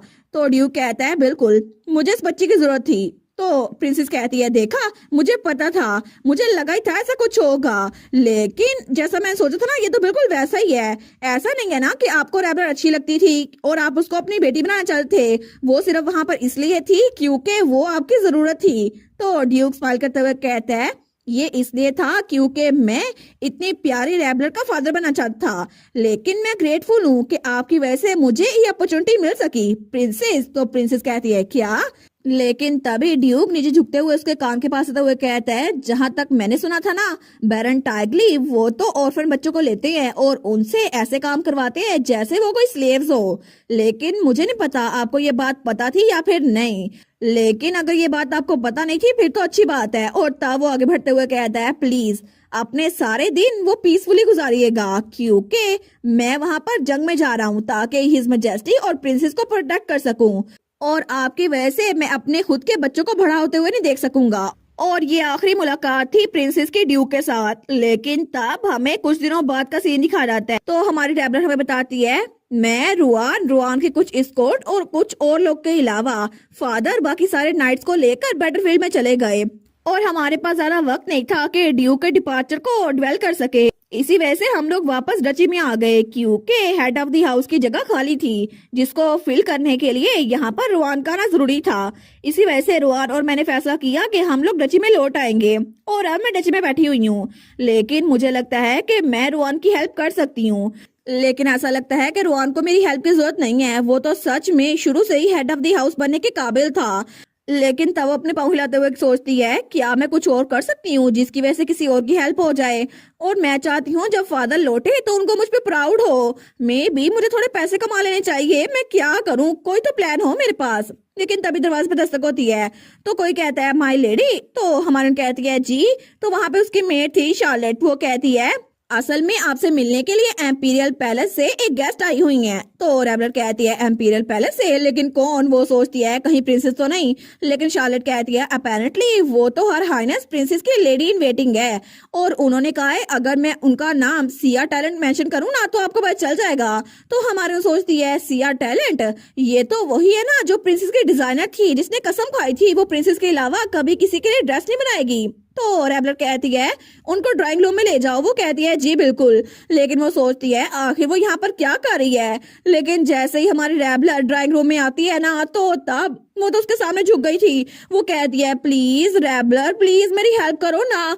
और हमारी रैबलर वो सोचती है आखिर ये मेरे सामने झुकी क्यों हुई है। लेकिन वो डिजाइनर कहती है, प्लीज क्या मैं आपके लिए कपड़े बना सकती हूँ? असल में मुझे एक मॉडल की जरूरत है और मैं चाहती हूँ कि मैं आपके लिए कपड़े बनाऊं, तो प्लीज क्या आप मेरी हेल्प करेंगी? तो रैबलर सोचती है आखिर ये एक्सपेक्ट क्या कर रही है, इसको तो प्रिंसेस के लिए कपड़े बनाने थे। अब फिर से इसको इस्तेमाल करके प्रिंसेस फिर से मुझ पे गुस्सा ना हो। लेकिन ये तो प्रिंसेस के डिजाइनर है ना, जो के फ्यूचर में जाके बहुत ज्यादा फेमस होने वाली है। तो आखिर ये यहाँ पर क्या कर रही है? मुझे तो समझ नहीं आ रहा मैं क्या करूँ। इसकी हाँ में हाँ मिलाऊं या फिर इसको यहाँ से भेज दूं। थोड़ी देर बाद ही हमारी हीरोइन ने वहां पर टी सर्व कर दी थी। तो तब वो डिजाइनर वहां पे रिलैक्स होके बैठ गई थी। वो कहती है, मुझे माफ कीजिएगा योर हाइनेस, मैंने आपके सामने इतनी पथेटिक साइड शो की। तो हमारे उन कहती है, कोई बात नहीं, ऐसा लगता है कि आपके पास ऐसे एक्ट करने के लिए अच्छी रीजन थी। वो सोचती है अचानक से मुझे योर हाइनेस कह के क्यों बुला रही है, इतनी इज्जत, लेकिन इसके साथ बात करना थोड़ा मुश्किल हो रहा है। तो तब हमारी हीरोइन रैबलर वो सही बात पे आते हुए कहती है, आखिर आज यहाँ पर आप क्यों आई थी, मुझे सही वजह बताएं। तो वो डिजाइनर कहती है, सबसे पहले क्या आप प्लीज इनको देखेंगी? और उसकी तरफ एक बॉक्स करती है। तो हमारी हीरोइन जैसे उस बॉक्स को खोलती है ना, तो उसके अंदर शूज थे जो कि हैंडमेड लग रहे थे। वो सोचती है, वाह ये तो सच में बहुत ज्यादा टैलेंटेड है। और उसके अलावा एक पिंक ड्रेस भी थी जो कि रैबलर के बालों के साथ मैच हो रही थी। वो सोचती है, ऐसा लगता तो नहीं कि प्रिंसेस ऐसी कोई चीज पहनेगी, तो इसका मतलब है इसने ये स्पेशली मेरे लिए बनाया है ना। तो वो उस गिफ्ट को देखकर तो बड़ी खुश हो गई थी। वो कहती है, सच में ये तो बहुत ज्यादा औसम है, लेकिन आखिर ये मेरे लिए तो सब कुछ क्यों करेगी? तो वो डिजाइनर कहती है, मैंने ये स्पेशली आपके लिए बनाया है। तो हमारे कहती है, सच में मेरे लिए? वो कहती है, जी जी बिल्कुल, और इसके अलावा मैंने ये भी बनाया है, ये भी बनाया है, और ये सारे के सारे गिफ्ट ये सब मैंने आपके लिए बनाए हैं। तो हमारी रैबलर कहती है, थैंक यू सो मच, मैं आपको प्रॉपरली इन सब के लिए पे कर दूंगी। तो वो कहती है, नहीं, मैं यहाँ पर इसलिए नहीं आई क्योंकि मैं आपको ये गिफ्ट देना चाहती थी। असल में लेडी वाइसलबेरी क्या आप मुझ में इन्वेस्ट करेंगी, क्योंकि मैं चाहती हूँ कि मैं अपनी खुद की शॉप खोलूं। तो हमारून कहती है क्या अपनी खुद की शॉप, लेकिन इसका क्या मतलब हुआ। तो वो कहती है आपको याद है आपने उस दिन मुझसे क्या बोला था। और तब वो उस दिन की बात करी थी जब हमारी हीरोइन ने प्रिंसेस के जैसी ब्लॉन्ड विग पहनकर उससे बात की थी। वो कहती है आपने कहा था कि मुझे अपनी खुद की शॉप खोलनी चाहिए ताकि दुनिया को मेरा टैलेंट पता चले और ये अच्छा होगा कि बाकी लोग भी मेरे हाथ के बने हुए कपड़े ट्राई करें। लेकिन तब वो कहती है उस दिन जब आपने मुझसे ये बात की थी ना माई लेडी, तो मुझे लगा था कि मैं अपना ख्वाब पूरा कर सकती हूँ, क्योंकि मैंने बचपन से एक ही ख्वाब देखा था कि मेरे बनाए हुए डिजाइन लोग पहने, और ये मेरा बहुत लंबे अरसे से ख्वाब था। इसी वजह से मैं चाहती हूँ कि मैं अपनी खुद की शॉप ओपन करूँ, लेकिन मेरी फैमिली वो मुझे ऐसे सपोर्ट नहीं करती और इसी वजह से मुझे कोई इन्वेस्टर चाहिए। लेकिन जब भी मैंने अपनी फैमिली से बात की है ना, तो उन्होंने कहा है कि मुझे तो कोई जगह भी नहीं मिल सकती, तो आखिर मुझे स्पॉन्सर कौन करेगा। इसी वजह से मैं इतनी दूर आपके पास आई हूँ, क्योंकि मेरी फैमिली कभी मेरा साथ नहीं देगी। तो हमारी रेबलर सोचती है क्या मतलब आपका साथ नहीं देंगी। वो सोचती है उस फैमिली को बिल्कुल नहीं पता कि इसमें जो टैलेंट है ना, लगता है उनका सबका दिमाग खराब हो गया है। प्रिंसेस की फॉर्मर डिजाइनर जिसके पास इतना सारा टैलेंट है, ये तो ऑब्वियस है ना कि वो सक्सेसफुल होंगी, लेकिन इस अपॉर्चुनिटी को साइड पे रखना ये तो बिल्कुल बेवकूफी होगी ना। और उनकी फैमिली को तो उनके लिए चेयर करना चाहिए, ना कि उनको बदनाम करना चाहिए। लेकिन तब वो डिजाइनर कहती है वेल तो आपका इस बारे में क्या ख्याल है। तो हमारे उन सोचती है मुझे लगता है मेरे लिए बड़ा आसान होगा। तो रेबलर स्माइल करते हुए कहती है ऑल राइट। वो कहती है सच में आप मुझे स्पॉन्सर करेंगी। तो हमारे उन कहती है बिल्कुल मैं आप में इन्वेस्ट करूंगी बिना किसी हेजिटेशन के। वो कहती है लेकिन मैं यहाँ पर डॉक्यूमेंट भी लेकर आई हूँ, क्या आप श्योर है कि आपको अपने गार्डियन का अप्रूवल नहीं चाहिए। मुझे लगता है कि मैं बिजनेस प्लान आपके साथ डिस्कस कर सकती हूँ, प्लीज इसको अपनी फैमिली के साथ भी डिस्कस कर लें। तो हमारी रेबलर स्माइल करते हुए कहती है वेल इसकी कोई जरूरत नहीं है, ड्यूक पहले ही मुझे सारी की सारी आजादी दे चुके हैं, और वैसे भी मैं इसमें अपने पर्सनल फंड से इन्वेस्ट करूंगी, और मैं आपका प्रपोजल पहले देखूंगी और उसके बाद आपको रिप्लाई भेज दूंगी। वो कहती है लेकिन, तो हमारी उन कहती है मैं आपको श्योरली कांटेक्ट करूंगी, तो फिक्र ना करें। तो तब वो डिजाइनर वहां से जा रही थी, तो वो डिजाइनर सोचती है क्या ये इतनी जल्दी खत्म हो गया, लेकिन हमारी हीरोइन उसको बाय कर रही थी। और जैसे ही वो उस दरवाजे से बाहर निकलती है ना, तो हमारी रेबलर तो रिलैक्स हो गई थी। वो सोचती है नो वे, मैं कितनी लकी हूँ ना, मुझे लगता है मैं तो बहुत ज्यादा अमीर बनने वाली हूँ, क्योंकि ये डिजाइनर ये तो बहुत ही ज्यादा फेमस होने वाली है। वो सोचती है ओरिजिनल स्टोरी के हिसाब से सिया टैलेंट का बिजनेस वो तो बहुत ही ज्यादा हिट जाने वाला है, क्योंकि प्रिंसेस तक के ड्रेस इसने डिजाइन किए हैं, और इस वक्त बेशक किसी को भी इस बारे में पता ना हो, और बेशक प्रिंसेस भी इनको सपोर्ट ना करी हो, लेकिन अगर इतना टैलेंट इनके अंदर भरा हुआ है ना, तो मुझे लगता है कि फ्यूचर में ओरिजिनल स्टोरी के हिसाब से ये तो बहुत ज्यादा मुनाफा करेंगी। और तब वो उस बिजनेस प्लान को देख रही थी, वो सोचती है मेरे हाथ तो जैकपॉट लग गया, लेकिन वो तो बड़ी खुश हो रही थी। वो सोचती है पता नहीं रोहान कब घर आएगा, जब वो आएगा ना मैं उसको बताऊंगी उसका एक्सप्रेशन कैसा होगा। लेकिन तभी वहां पर उसकी मेड भागती हुई आती है। वो कहती है माई लेडी। तो रेबलर वहां पर देखती है, वो कहती है शार्लेट क्या कुछ गलत हुआ है, तुम इतनी भागती हुई क्यों आ रही हो। तो शार्लेट कहती है बहुत बुरी खबर है माई लेडी, असल में बात यह है कि यंग मास्टर रोहान उनको पैलेस में ले जाया गया है, क्योंकि उन पे शक किया जा रहा है कि वो इलीगल ड्रग्स के डिस्ट्रीब्यूशन कर रहे हैं। तो रेबलर कहती है क्या इलीगल ड्रग्स की, लेकिन तभी उसी वक्त दूसरी तरफ हमें पैलेस का सीन दिखा जाता है जहाँ पे एम्परर और बाकी के एडवाइजर बैठे हुए थे। तो एम्परर कहता है यंग लॉर्ड वाइसलवेरी, लेकिन मैं आपको ये क्यों ना कहूँ एक्टिंग हेड ऑफ वाइसलवेरी, ये अप्रोप्रिएट होगा है ना। मुझे ये बताएं कि आप इस सिचुएशन को कैसे हल करने वाले हैं। तो वहाँ पे रोहान तो बहुत ही ज्यादा कंफ्यूज बैठा हुआ था। तो वो सोचता है नेफासिल ये तो एक एडिक्टिव ड्रग है जो कि आजकल एम्पायर की मार्केट में बहुत ज्यादा बिक रहा है, लेकिन पहले जिन विक्टिम्स ने इसको इस्तेमाल किया था वो तो बहुत ज्यादा एग्रेसिव होते जा रहे थे, और फाइनली एंड पे वो कोई ना कोई क्राइम कमिट कर देते थे। इसलिए इस पे स्ट्रिक्ट कंट्रोल बिठाया गया, जो कि हमारी फैमिली यानी कि वाइसलवेरी फैमिली ने बिठाया था। लेकिन इस वक्त ये आउट ऑफ कंट्रोल हो गया है। तो वहां पर बाकी एडवाइजर कहते हैं आखिर ऐसा कैसे हो सकता है नेफासिल, ये तो एम्पायर के स्ट्रीट्स में बिक रहा है। रिपोर्ट्स मिली हैं कि इसके न्यू एडिक्ट हर जगह फैले हुए हैं, और मैनेजमेंट ऑफ नेफासिल ये तो आपकी टेरिटरी के अंदर आती है ना। तो आखिर आप इतने नाकाम कैसे हो सकते हैं, आपको पता नहीं है कि आपके घर की रिस्पॉन्सिबिलिटी है, तो आपको इसकी रिस्पॉन्सिबिलिटी लेनी होगी। और हर कोई उस पर उंगलियां उठा रहा था। तो उनमें से कोई कहता है यंग लॉर्ड तो असॉल्ट के इंसिडेंट में भी इन्वॉल्व हुए थे। मुझे लगता है कि यहाँ पे सुकून का कोई दिन भी नहीं है। ऐसा लगता है कि ड्यूक के डिपार्चर से पहले उन्होंने ड्यूक को भी डिससेटिस्फाई कर दिया था और जानबूझ के ड्रग्स को लीक किया था। वाइसलवेरी फैमिली को तो इसके लिए अकाउंटेबल ठहराना चाहिए और ये सारा कुछ वो एम्पर के कहने पे कर रहे थे। लेकिन तभी एम्पर कहता है मैं इस बात से बिल्कुल एग्री करता हूँ। मुझे लगता है कि आप ड्यूक के वारिस बनने वाले हैं ना, इसी वजह से सारी की सारी ड्यूटीज और रिस्पॉन्सिबिलिटीज के लिए आपको जिम्मेदार ठहराना चाहिए। हम सिंपली इस मैटर को ओवरलुक नहीं कर सकते। तो रोआन कहता है मैं इसको रिजोल्व कर दूंगा, प्लीज मुझे थोड़ा टाइम दे। तो एम्पर कहता है क्यों, आखिर हम आप पे इतना रहम क्यों करें? क्या आपको सच में लगता है कि हम एक बच्चे की बात पे यकीन कर लेंगे? तो बाकी सब भी हंस रहे थे। लेकिन तब एम्पर कहता है वेल, अगर तुम अपने फादर की तरह होते ना, जिसने अपने आप को यंग एज से ही बैटलफील्ड में उलझाए रखा, तो फिर मैं इस मैटर को जान देता। लेकिन तुम तो यहाँ बैठे हो मेरे सामने। तो रोआन वो कहता है मैं समझ गया, मैं आपकी बात का मतलब बिल्कुल समझ गया हूँ। हमारा घर इसकी रिस्पॉन्सिबिलिटी लेगा और इसको 1 महीने में हल कर देगा। और इसके अलावा मैं इस इंसिडेंट की भी रिस्पॉन्सिबिलिटी लूंगा। मैं अपने फादर को फॉलो करूंगा और मैं भी उनके पीछे जंग में जाऊंगा।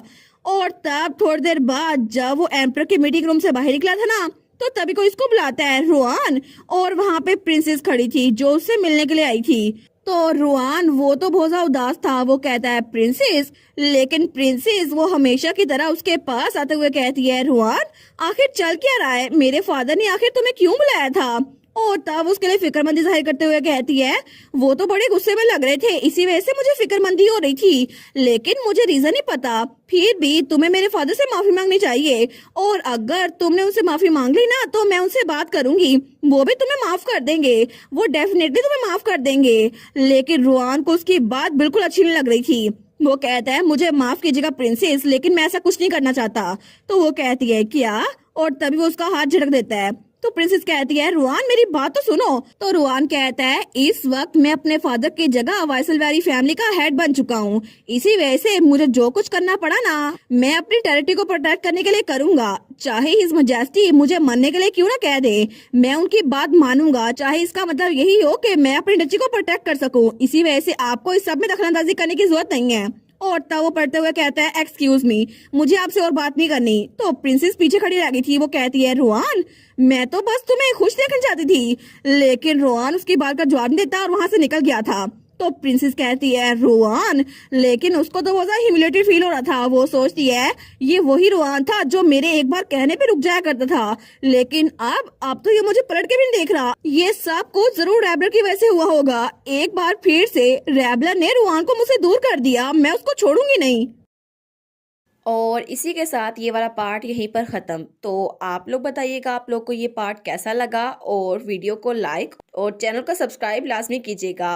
बाकी वीडियोस का लिंक भी स्क्रीन पर नज़र आ रहा होगा, तो काइंडली उनको भी चेकआउट कर ले। और thank you so much for watching my videos. Stay safe, bye bye.